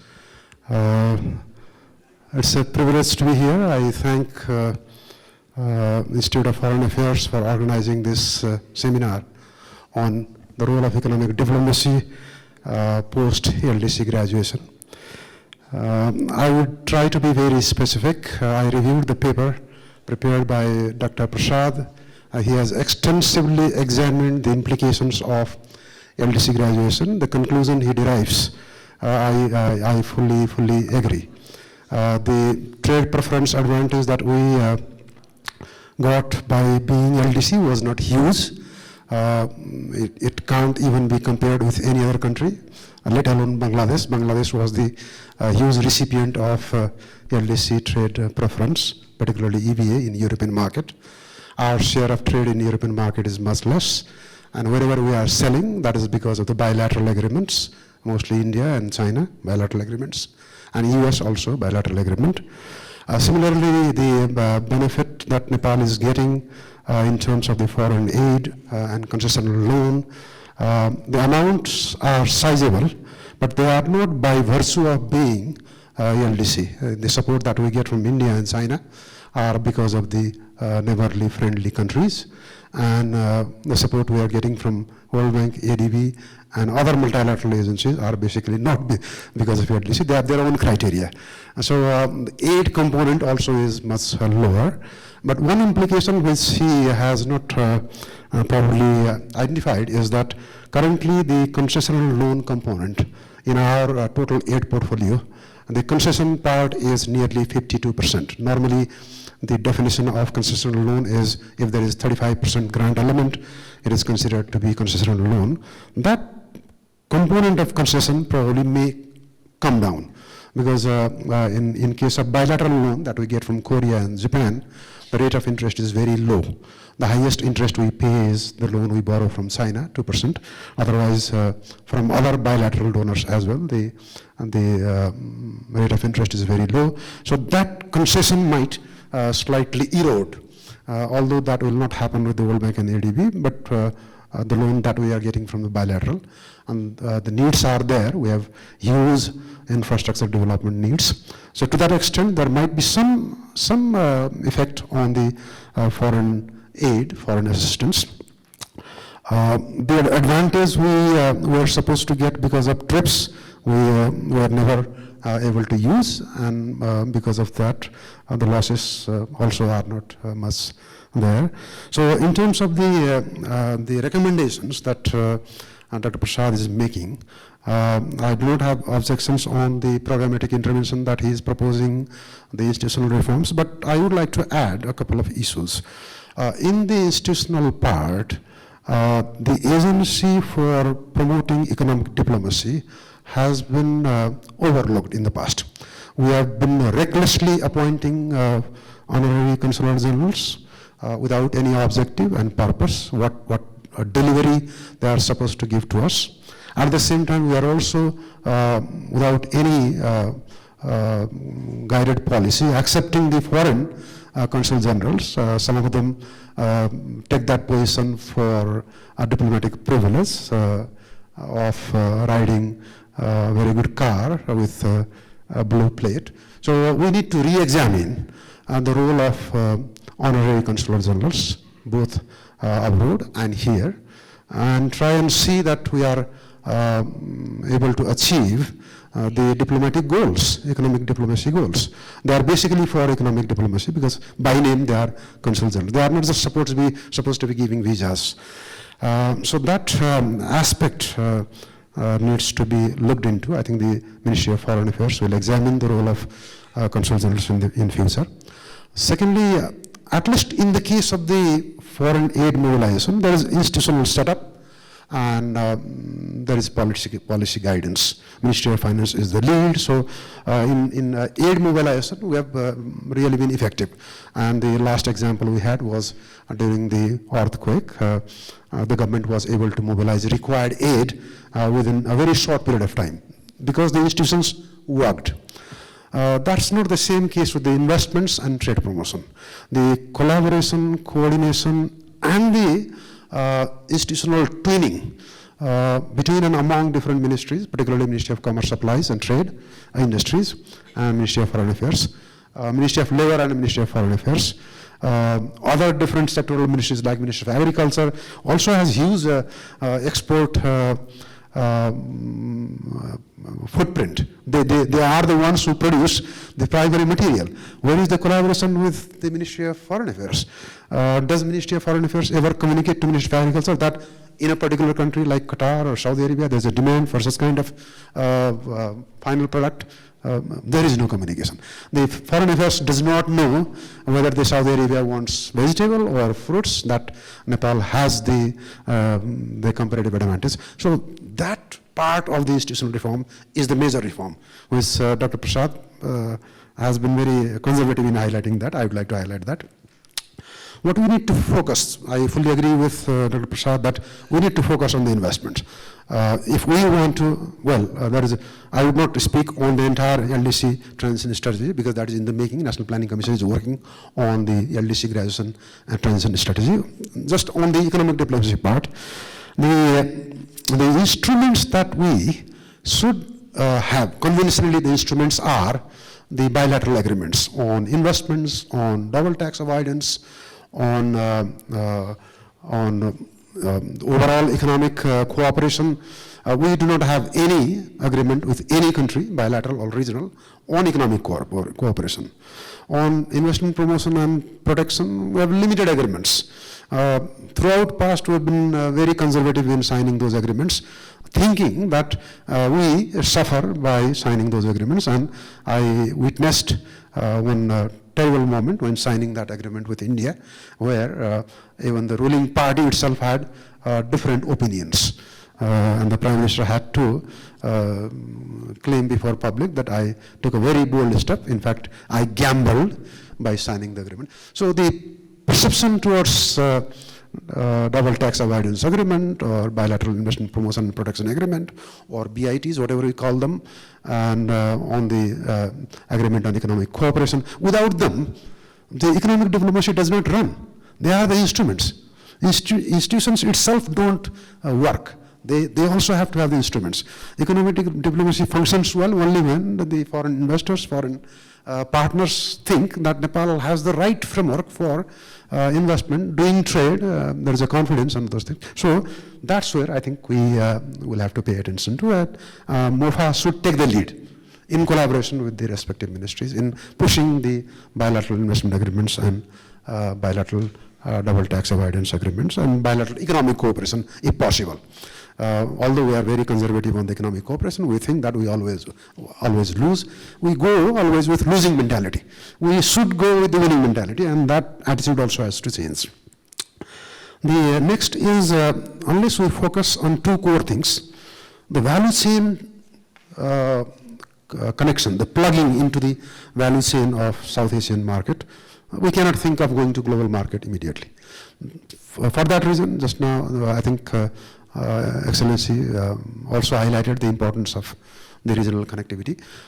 Energy, Nepal can definitely be a player from the supply side, or, well, sometimes also from the demand side. But if we have a regional energy market and a regional value chain, so that we create a self-sufficient, we have learned a huge story, huge lesson from the COVID-19 supply chain breakdown, that had South Asia been having its own supply chain, probably many of the pharmaceutical industries, critical industries wouldn't have been left alone because the supply chain from China broke down. So the focus of our economic diplomacy in the future should be improving the value chain. If it is not possible with Afghanistan and Pakistan immediately, it is definitely possible with Bhutan, Bangladesh, India, and for this quadrangle. So that's where we should look at. In energy, we are becoming slightly open-minded. In the past, we were always thinking that why should we be exporting energy to make other countries rich? At least today, if there is surplus, everyone thinks that surplus has to be sold and then revenue should be generated. So India also has liberalized its market. It was also conservative in importing energy from Nepal. The attitude in South Asia seems to be brighter. So it is getting brighter, at least in terms of the energy cooperation. And once we cooperate in energy, the other value chains will automatically develop, because the partners, the private partners will know take the pulse of each of the country members, and the collaboration can improve. So that's what I think we need to focus on. Tourism, Dr. Prasad has abundantly highlighted, so I wouldn't focus much. It is also very important for us. We talked about Ramayana circuit, Buddha circuit, and all those things. So, for a country like Nepal, if we want to gradually reduce the remittance, dependence on remittance, and increase the source of foreign exchange from other things, the tourism is definitely the area that we need to look into. So I think that is what I wanted to say. I have not used my time fully, so I give my time to Dr. Upriti or Dr. Aryal. Thank you very much. Thank you very much, sir, for considering the time. And you have just 1 minute more left, sir. You can add that one. Anyway, thank you so much, Ramsar Khanal, sir. So now I would like to request Dr. Baikunta Aryal for the comments on Dr. Umasankar's paper.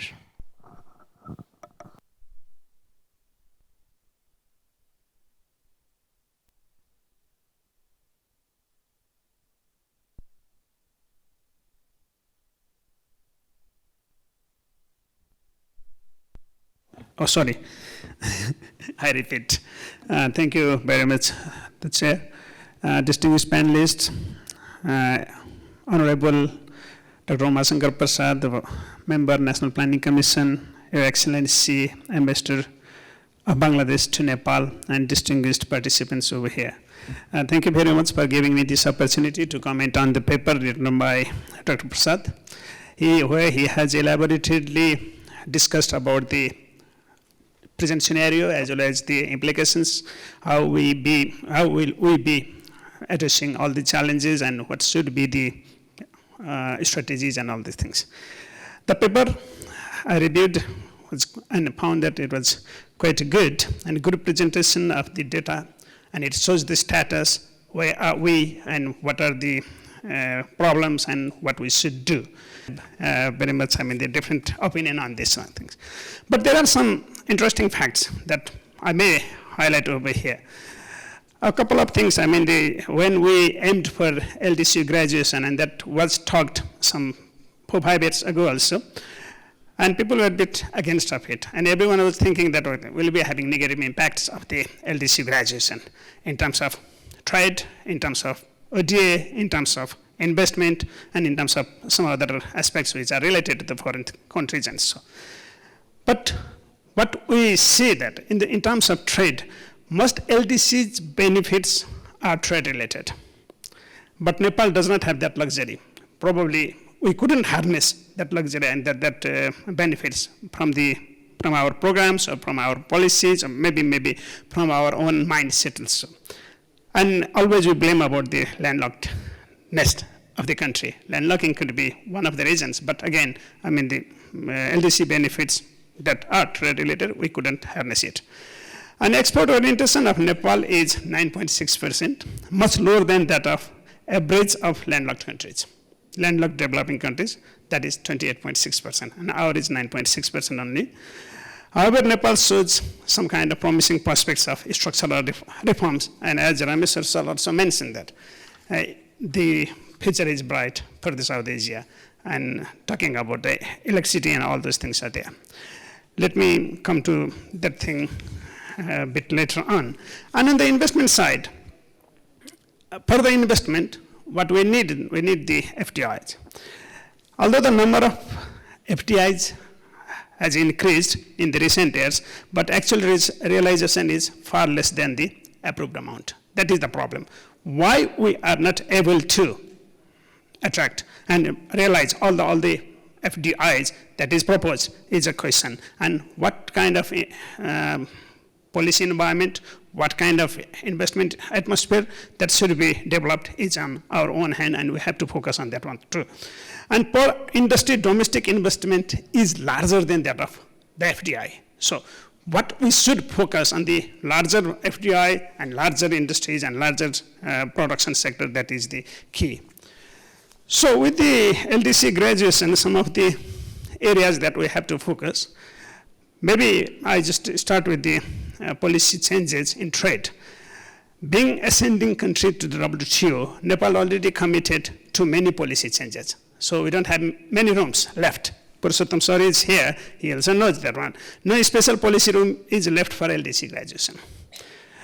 Example, the export subsidy cannot go higher. That is one part. Support for non-agricultural products is less likely. And Nepal's most pharmaceuticals, which we have potential, not covered by patents. So there is some kind of problem. So that's why, even with the LDC graduation, our trade would not be impacted much, unless we increase the production here, we increase the potential goods and services over here. Investments are dependent on the policies, legal frameworks, market potentials, and investment environment. Investment not directly dependent on LDC graduation, LDC category, but however, local value addition change may have some implications. That is the case with our regional trade and even with the international trade. And on the ODA, grants, purchase loans, we always talk about. Grants already being reduced. Even if we talk about this fiscal year's budget, grants is less than 20% that of the loans, total loans and so. So that means, I mean, even the total composition, grants has very less share over here. And concessional loans definitely will be affected, but that is largely depends on the old bank's income category, what income category we are in and what income category other countries are in. That will be the major problem, a major deciding factor for the concessional loans. Of course, it will be affected because we are getting much lower, the concessional loans in a much lower interest rate. But again, that would somehow be affected. UN agencies' provisions may be affected, but the impact will be bit small. The data also shows that one. And climate change funding, Nepal loses LDCF, that is least developed countries fund. Definitely we'll lose that one, but still we will be eligible for GEF and GCF facilities. So this kind of things are there. That's why there will be some kind of impact, but we should be able to devise the good policies and good programs and so. So what could be, all the recommendations that already Dr. Prasad has already mentioned, and some recommendations are added by Ramsar sir. Maybe I just add one or two recommendations, the addition in this. One aspect I just add to Dr. Prasad's recommendations about strengthening the economic diplomacy capacity within the country and as well as in the missions abroad. One thing IFA can do, it can organize a series of economic diplomacy training covering all areas of the economic part, like the tourism, trade, and all these things. Not only the basic foreign affairs training only, but the economic diplomacy training is a must, and the newly appointed ambassadors should also, be trained in this area. And there should be somehow the institutional linkage between Ministry of Foreign Affairs and other ministries which have the economic role and which have the potential to get this kind of support from the countries outside Nepal and so. One thing is, we can enhance our service trade, but in the country, we have to improve the quality of services, and outside the country, our missions and honorary consul or whoever should be advocating for that one and engage with the authorities over there. And another one is the engaging with trading partners for post-graduation trade regime is very much needed. We might not be, having all kind of these facilities, but again, engaging more with them is a better solution to that one. And increasing the neighborhood trade and regional trade is a must.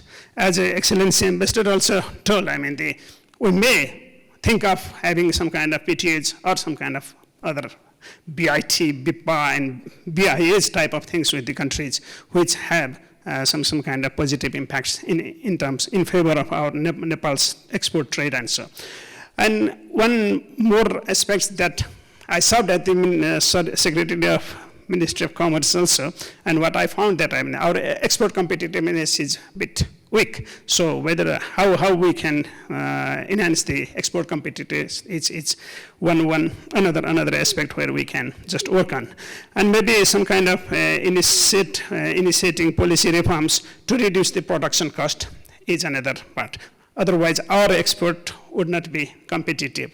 Like when we have the surplus energy these days, whether we can utilize them in very efficient manner within the country so that our production cost would be less. So this kind of policies and this kind of, the programmatic approach may be adopted and so. And maybe one thing for the trade again, attempting for the billion clubs of the export products rather than having very small scattered type of export. Maybe we just consolidate our exporting commodities and maybe have a kind of billionaire club of export products. Identify that one and then promote that one is the major things to do. I suppose I didn't use my full time, or if I overshoot, sorry for that one. Thank you very much for listening. Thank you. Thank you very much, Vaikunta sir, once again for saving your time. So it is almost, okay. Thank you so much. So now to turn, I would like to request Dr. Vishnuraj Uppreti for the comments and suggestions. So special comments and remarks we are expecting from Dr. Uppreti. Thank you.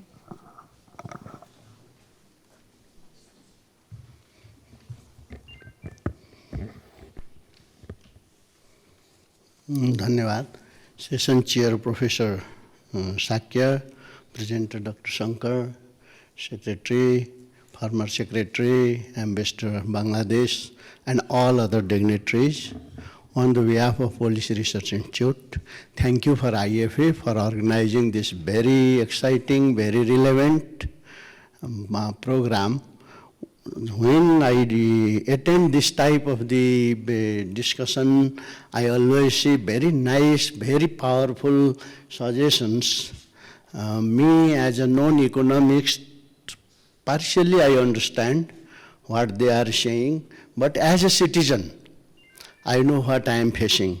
So in that respect, and since 2 years, I am also engaged from another way to understand Nepal government's policy, Nepal government, how they operate, how they do. So based on that, what I realize, maybe we will be spending few more years in the same way, and at the end we will be nowhere. So that is real concern for me, because almost 2 years ago also I heard that we need very clear strategic roadmap, how we want to do, what we want to do, we have to analyze all that.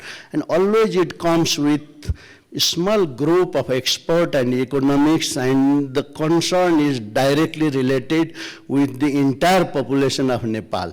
So how to bridge that gap? One of the fundamental issues I realize is to enhance that debate into wider national level debate and make the people, political decision makers, party, political parties, scholar, practitioner, all aware about these risks and opportunities which Dr.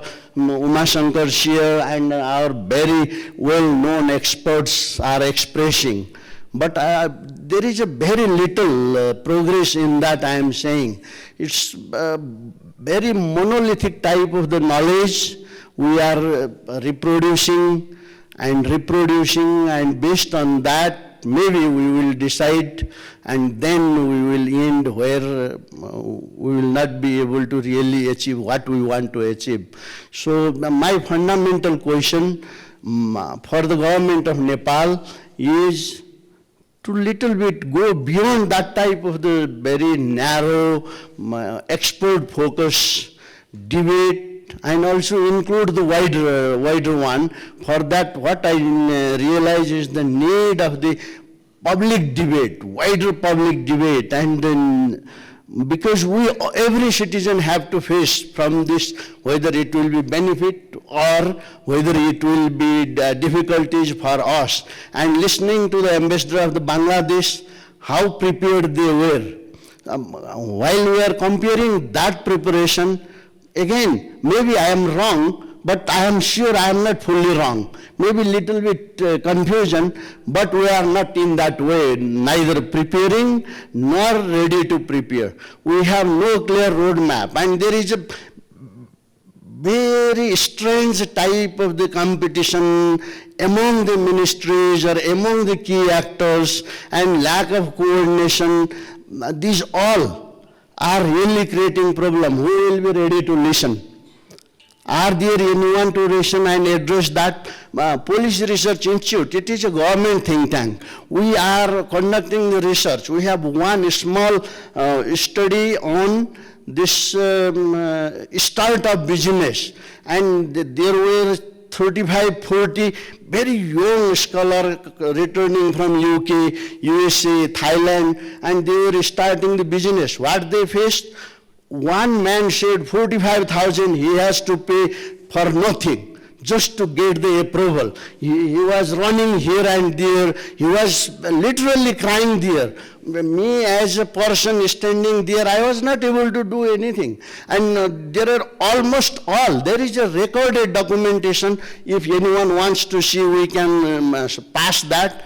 There is a recorded documentation of the cry of these young entrepreneurs who wanted to do something good. So in this type of the situation, we will not be really able to do, and therefore, all the concerned authorities who have the executive power and authority needs to rethink the existing way of operation if we want to get benefit from that. It is very clear from the presentation of the ambassador of the Bangladesh, how prepared they are, what they are doing, and they are already negotiating for 35 until 35, beyond 2019. And here we are just discussing. That is not bad, it is good, we have to discuss, but it has to go beyond, and also to have the very clear roadmap, what we want to do next, by whom and how. Dr. Baikuntha Aryal said that interministerial coordination is absolutely needed, because when we were going for one small issue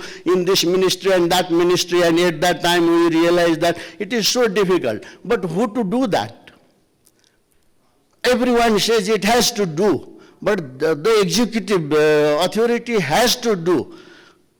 So without this type of the real commitment, always this sweeping statement may not work. That is how I see. Me as an observer, I have to observe what is happening here and what is happening in the reality. That is what I observe. So first and foremost, we have to have the clear roadmap with the well preparation, and so many things we listen there in the recommendation. But these are the mere recommendations if they are not taken by someone and translated into action. And knowledge generation is totally ignored. And without co-construction of knowledge, who will be sharing the difficulties and opportunity of the Ldc graduation, how we can do that? In that sense, the research should be given priority to do that. What will be the implication of all this, what Uma Shankarji has presented? So many recommendations, very nice, capacity building, economic diplomacy, all these nice concepts, but translation needs someone's direct implementation responsibility. Who will do that? And until and unless, if these recommendations are not directly referred to that, this capacity building is the responsibility of this ministry, and by that time it will happen. Without that, how it will happen? So the issue is not what we want to do, but how and who. Until and unless we are not going little more critical way and debate these issues, this general sweeping statement will go the same way we are listening for so many times. Therefore, my humble request to the executive authority, ministries, who they are, have to really prepare and start action, collaborate. There is such a difficulty in the collaboration. For getting one small approval, it takes so many requirements and so many difficulties, and we are talking about the promotion of the trade and export, all that. These all are concepts. To translate that concept, we have to have the authority to implement. Just anyone can go, and this office, company registrar office or something, these 50 to 35 people were making their all difficulties related to that organization, but that organization has not transformed yet. even in single organization, is hindering such a large number of young people who want to do something. And then, how it happens? Why not to reform that? Because so many difficulties. I think if someone wants to do that, secretary, for example, of this respective ministry, should be able to do that. If I was there, I can definitely do that. If I am not able to do, I will leave. So at least please action. Without action it will not be possible, and even after 3 years in the similar hall we will be listening the same thing. Thank you very much. I am very direct. That is what I am researcher. That is what I have to do as a researcher, as an observer. So someone has to take the responsibility and to make it happen. Thank you.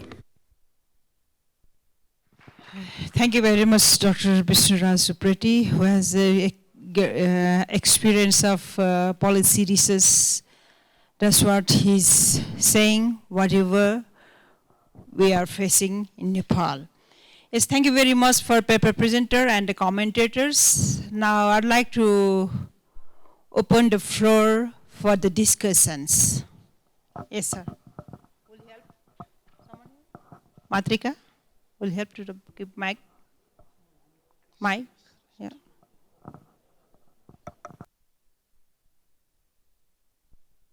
Founder President of Center for Diplomacy and Development. Thank you very much, IFA, for inviting me to attend this very important session.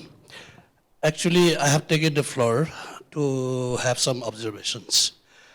Regarding, because I'm a part of diplomacy and I worked for 31 years, my first observation is that I have carefully listened to the presentation by Dr.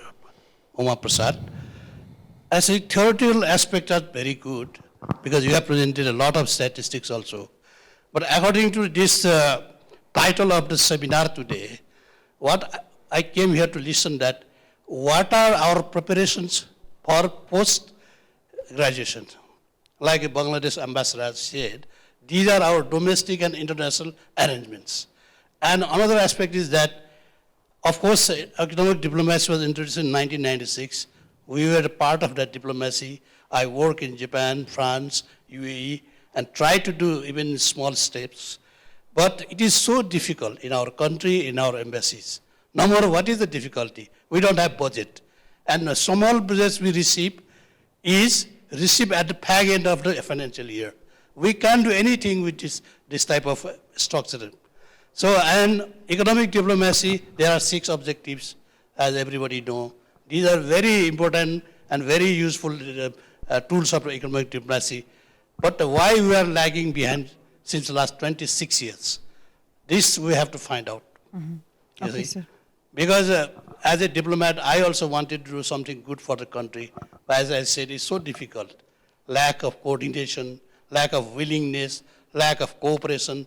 These all are hindering our implementation of our economic diplomacy. So now I think after 2026, when we graduate, I think Nepal also will lose many cozy areas, preferences. At that time, what we are going to do? These are the things we have to learn now. As I said, Bangladesh ambassador said, at domestic front we are doing this, at the international front we are doing this. This is this type of thing we want to know in advance.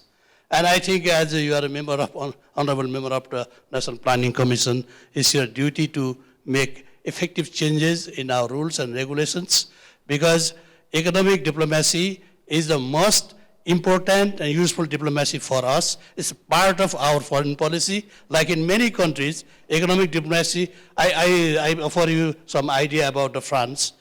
They have also economic diplomacy, even they are so much developed. Foreign minister is the chairman of the committee. He oversees, supervises 180 foreign diplomatic missions by himself, under his direct supervision. He gets all the report. So when we can do such type of things in our country? And I think you have said about our honorary consuls, embassies. Honorary consuls, you know how they are appointed. They are useless.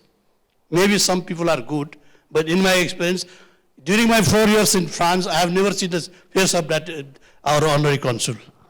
So how can we expect such effective implementation of the economic diplomacy unless there are good people to implement it. Thank you very much. Okay, thank you very much, Monsieur. So, I'm also a former foreign service officer of Nepal government. I'd like to make, I don't have a question, but I would like to just draw attention of a respected Commerce Secretary who had spoken about a year ago. That means in order to make effective economic diplomacy, seminar and discussion is not enough, would not sufficient.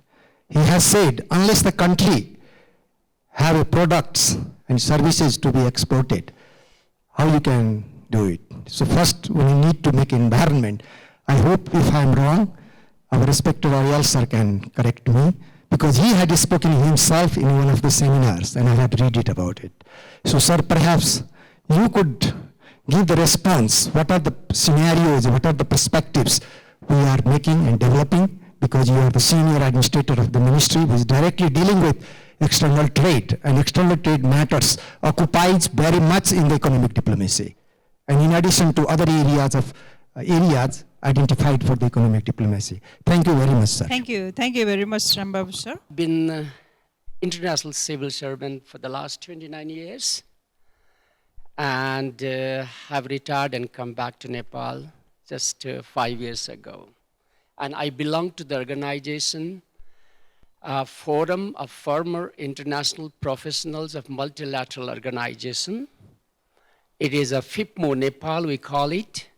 So we have members from different international agencies, United Nations,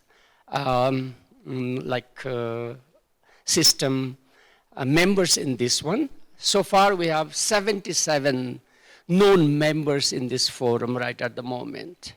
And we have been trying to share our experience, the knowledge we gain working in different parts of the world, free of the cost for the development of the country, and without having any affiliation to any political parties. What I wanted to say over here is, this is a kind of the forum whereby Institute of Foreign Affairs have give us a platform where we can discuss about the economic diplomacy, and the paper that we have been talking about right at the moment is very good. And the occasion is right, I believe, because we do have a 50th anniversary of the diplomatic relationship between Bangladesh and Nepal. And sharing the experience from each country is very good. But it might take a long time, of course, to have the discussions. But the forum has been laid down, in my opinion, already here. And one thing is very clear. If the policy is not clear, and how to achieve the goal, the step by step is not explained, and we miss the coordination there among the concerned ministries and the government counterparts, the achieving the goal would not be possible for sure. And in this case, particular case, of course, Ministry of Foreign Affairs has a big role, and Institute of Foreign Affairs have been putting in the number of documents, bringing all of us together, a think tank, talk about issues and the thing.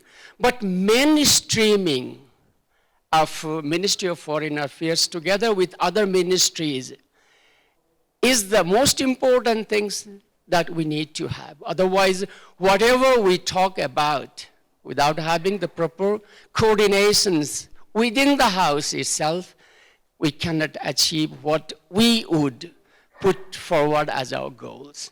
So I don't want to take much time over here. Of course, we'll be very happy in the future, personally, to go to IFA together with my other colleagues. We can share our experience. We can tell that what is right and what is wrong. There are many areas to be talked about, I believe, in this respect. And I have a very, much believe in the 5 areas that the Secretary of Ministry of Foreign Affairs, Mr. Bharat Paudel has put in forward, and that's the way forward. That 5 areas, very important for us, and we need to discuss in these 5 areas one by one, I believe. So that could be done in a different forum, even within the events of IFA, I believe. So hopefully there will be a possibility for that one. Thank you very much. Thank you. So anyone? Yes.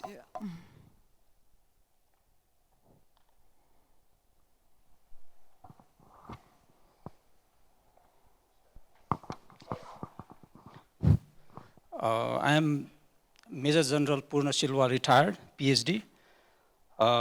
First of all, I would like to thank the Institute of Foreign Affairs for reviewing my book, Nepal's Instability Conundrum, Navigating Political, Military, and Diplomatic Landscape, which has appeared in this book.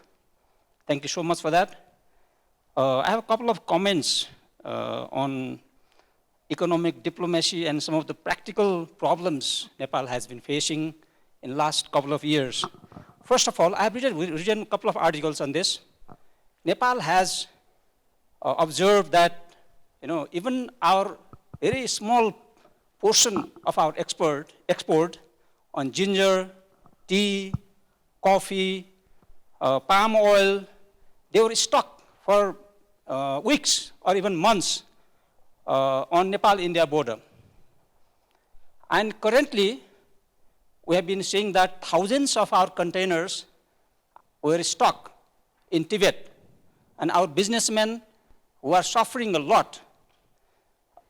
Another aspect is one of the presenter today spoke about the foreign development investment, FDI, which is below 1% of our GDP. Whether our economic diplomacy has been focusing on this very practical and very, very important aspect of our exports. Because when I was working in Army headquarters, some of the ambassadors of developed countries, they have visited Army headquarters and they were giving pressure, they were lobbying, buy this item for your army, buy this weapon, buy this helicopter, buy this. I don't know whether our ambassadors who have been working in various countries have been pushing or lobbying with their counterparts in the relevant line ministries in the respective countries to promote our exports. Can you say in the points only, sir? Thank you. These are some of the doubts, and I wanted to know why we are so inefficient in pushing our national interest forward when it comes to our economic diplomacy or economic interest. Thank you very much. Thank you. This is the last question. How many of you? Okay, only 2. Okay, 2 hands are raising. So. Thank you so much. My name is Abhishek Jha.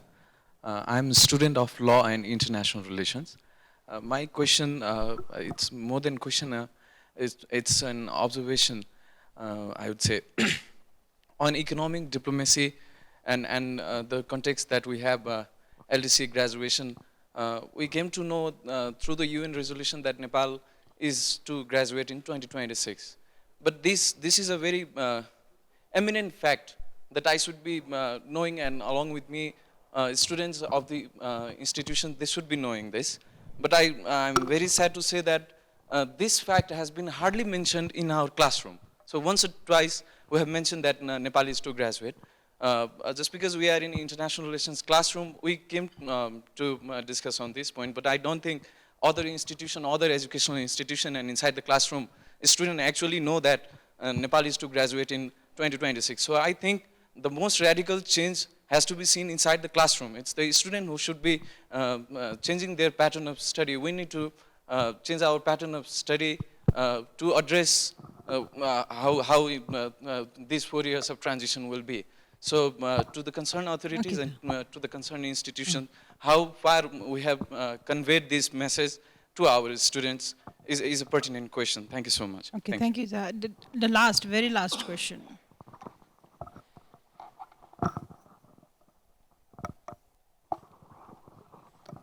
Good afternoon. This is Chitish Dahal from South Asia Awards and Trade Economics and Environment. I have two very simple and brief questions. The first one is, are there clear examples of countries which have successfully used economic diplomacy to advance their development agenda? That could be a valuable lesson for us to follow. And my second question is, I think Dr. Prasad mentioned in his presentation that the graduation from LDC status could have positive implications in the form of increased FDI. Is there any cross-country empirical evidence for this observation, or is it just based on simple assumption that graduation could imply a favorable investment scenario in the country? In other words, is the current FDI administration regime of our country efficient enough to attract more FDI just by the virtue of LDC graduation? Thank you. Thank you very much. So all the questions which are related to the paper presenter and the commentators, hopefully they would like to answer you within very briefly. Thank you so much. Now first I will request to the Dr. Umashankar sir. And will be addressed. First, I would like to commit first thing.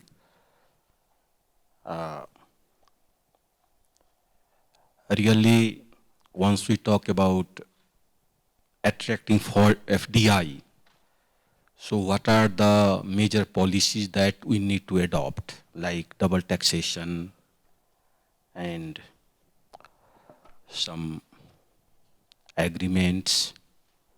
These are the very crucial points, and how to reduce the production cost, because production cost is also very important for country like Nepal, that our competitiveness is going to be low.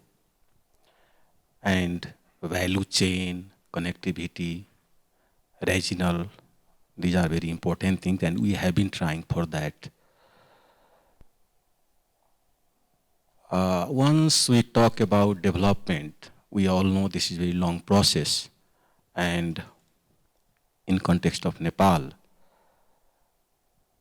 it is very well known that we have not done very good compared to some East Asian countries or many other countries, but we cannot say that we have done nothing. If you see the 50 years back situation in Nepal, it was around 50% poverty.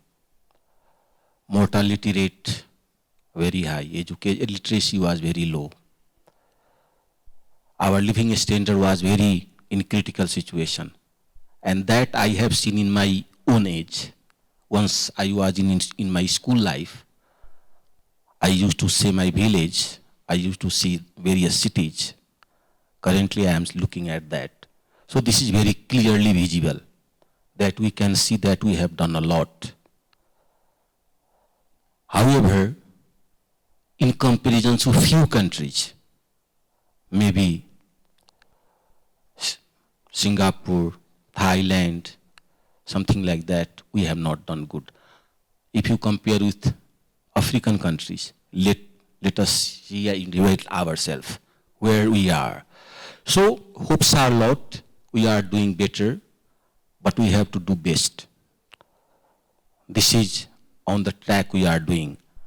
And I think we should not be very pessimistic, because the situation is not like pessimistic. Just thinking pessimism doesn't make any sense. We have to see the reality, we have to see the pace of the people, we have to see the living standard of ours. even though we have very drawbacks. So all these things are, we need to see. We know that there are some lack of coordination, some interministerial coordinations are lacking, maybe our missions abroad are not at optimum level, but they are doing nothing, we cannot say like that. They are doing a lot. So, one of the issues that raised here is concessional loan, that it might be a risky factor for us. I agree with this, and even though the concessional loans we talk about, then it is not only linked with LDC, because green climate change loans and other various loans, it is not linked with graduation scenario. So concessional loan is coming in two ways. One due to LDC, and some other parts due to we are not linked with LDC. So I think we have to make this very good analysis on that part of how much we are going to lose due to our graduation. And it is a matter of, I need to that one. And BIT, BIPA, other things are also there. Regarding advocacy, I think some advocacy is needed there. And budget constraint, I have mentioned in recommendation that financial reforms should be there, human resources reforms should be there. So all these recommendations are connected with the budget limitation. But what I see is the advocacy and the pushing matters, as one of the army journals told here, that pushing matters. I don't think advocacy and pushing matters needs money.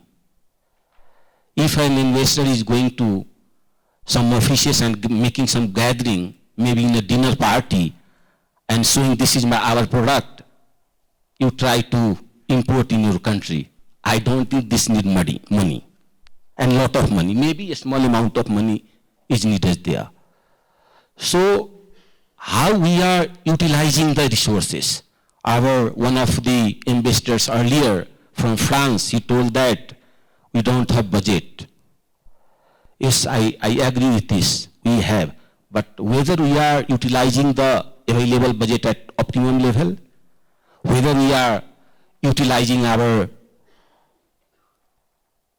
efficiency at low optimum level, this is also a great matter for us. And this we have to think. So I think all these suggestions are very valuable, and I try to incorporate in the report. And I stop with this. We have done a lot. We should not be pessimistic. Let us hope. We are not going to reverse the situation after 2026. This is very certain. And with this hope, I would like to close my thanks. Thank you very much, Uma sir. So now I'd like to request upon the commentator if they have anything to clarify the audience, sir. I think that Dr. Boykunta sir has something to clarify. Okay, thank you, Chair.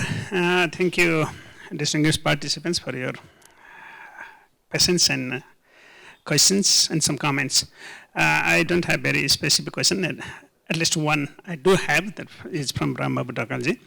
Of course, I said, unless and until you have the sellable goods and services, then you cannot enhance your trade. That was the thing. As it was in the presentation, as Rameswar sir also mentioned that earlier in some years ago, until some years ago, we wouldn't be talking about exporting electricity. Now we are talking about exporting electricity because we have it now.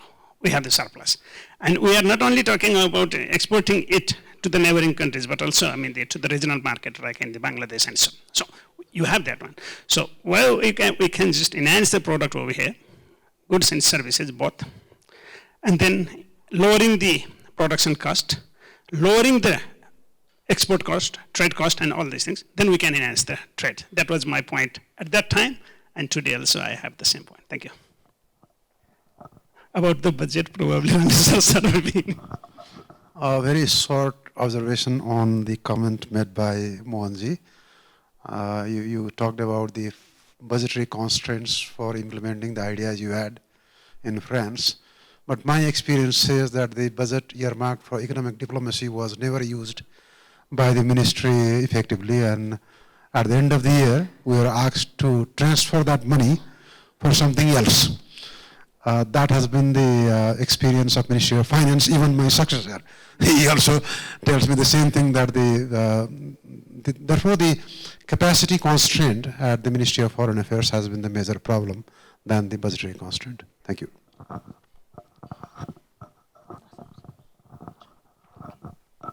Okay, thank you very much for all of you.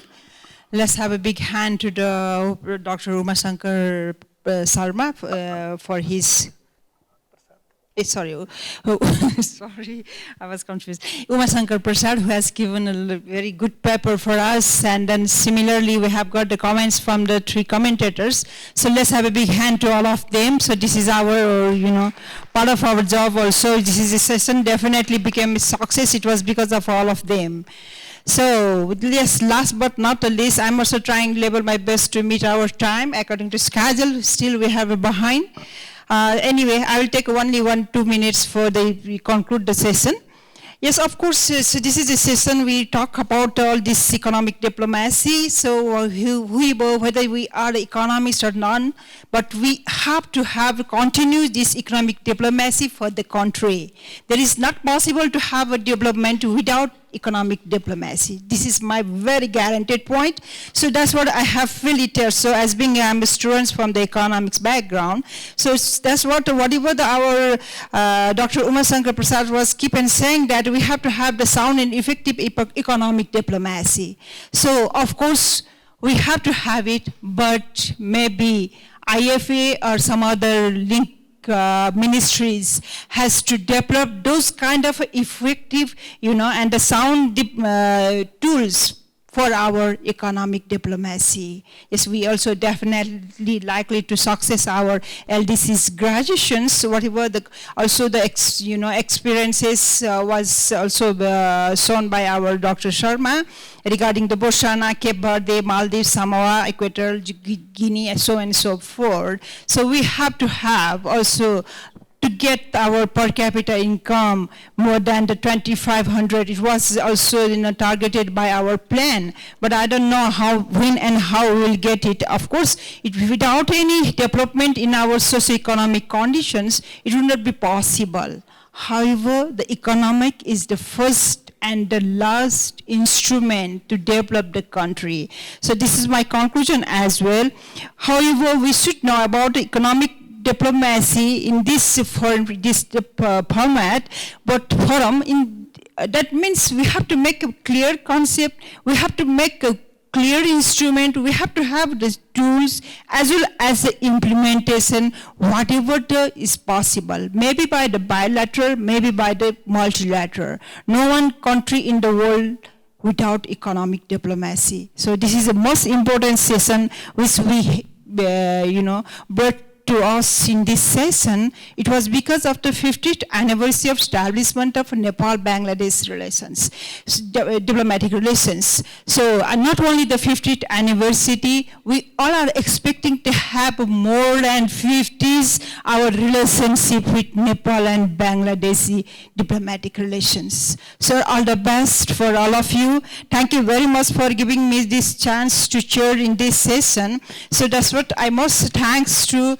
Ministry of Foreign Affairs, IFA, as well as our former ambassador of this Bangladesh to Nepal, Mr. Salahuddin Numan Chowdhury, and also the ambassador from Nepal to Bangladesh, Dr. our Bangshidhar sir, as well as our former ambassadors here. I have seen so many secretaries from the different ministers, and thank you so much for everyone who are here from the different agencies as being a part of this our session, and thank you so much for giving me this opportunity, sir. Thank you so much, and hopefully we will have a tea break, I guess. Thank you.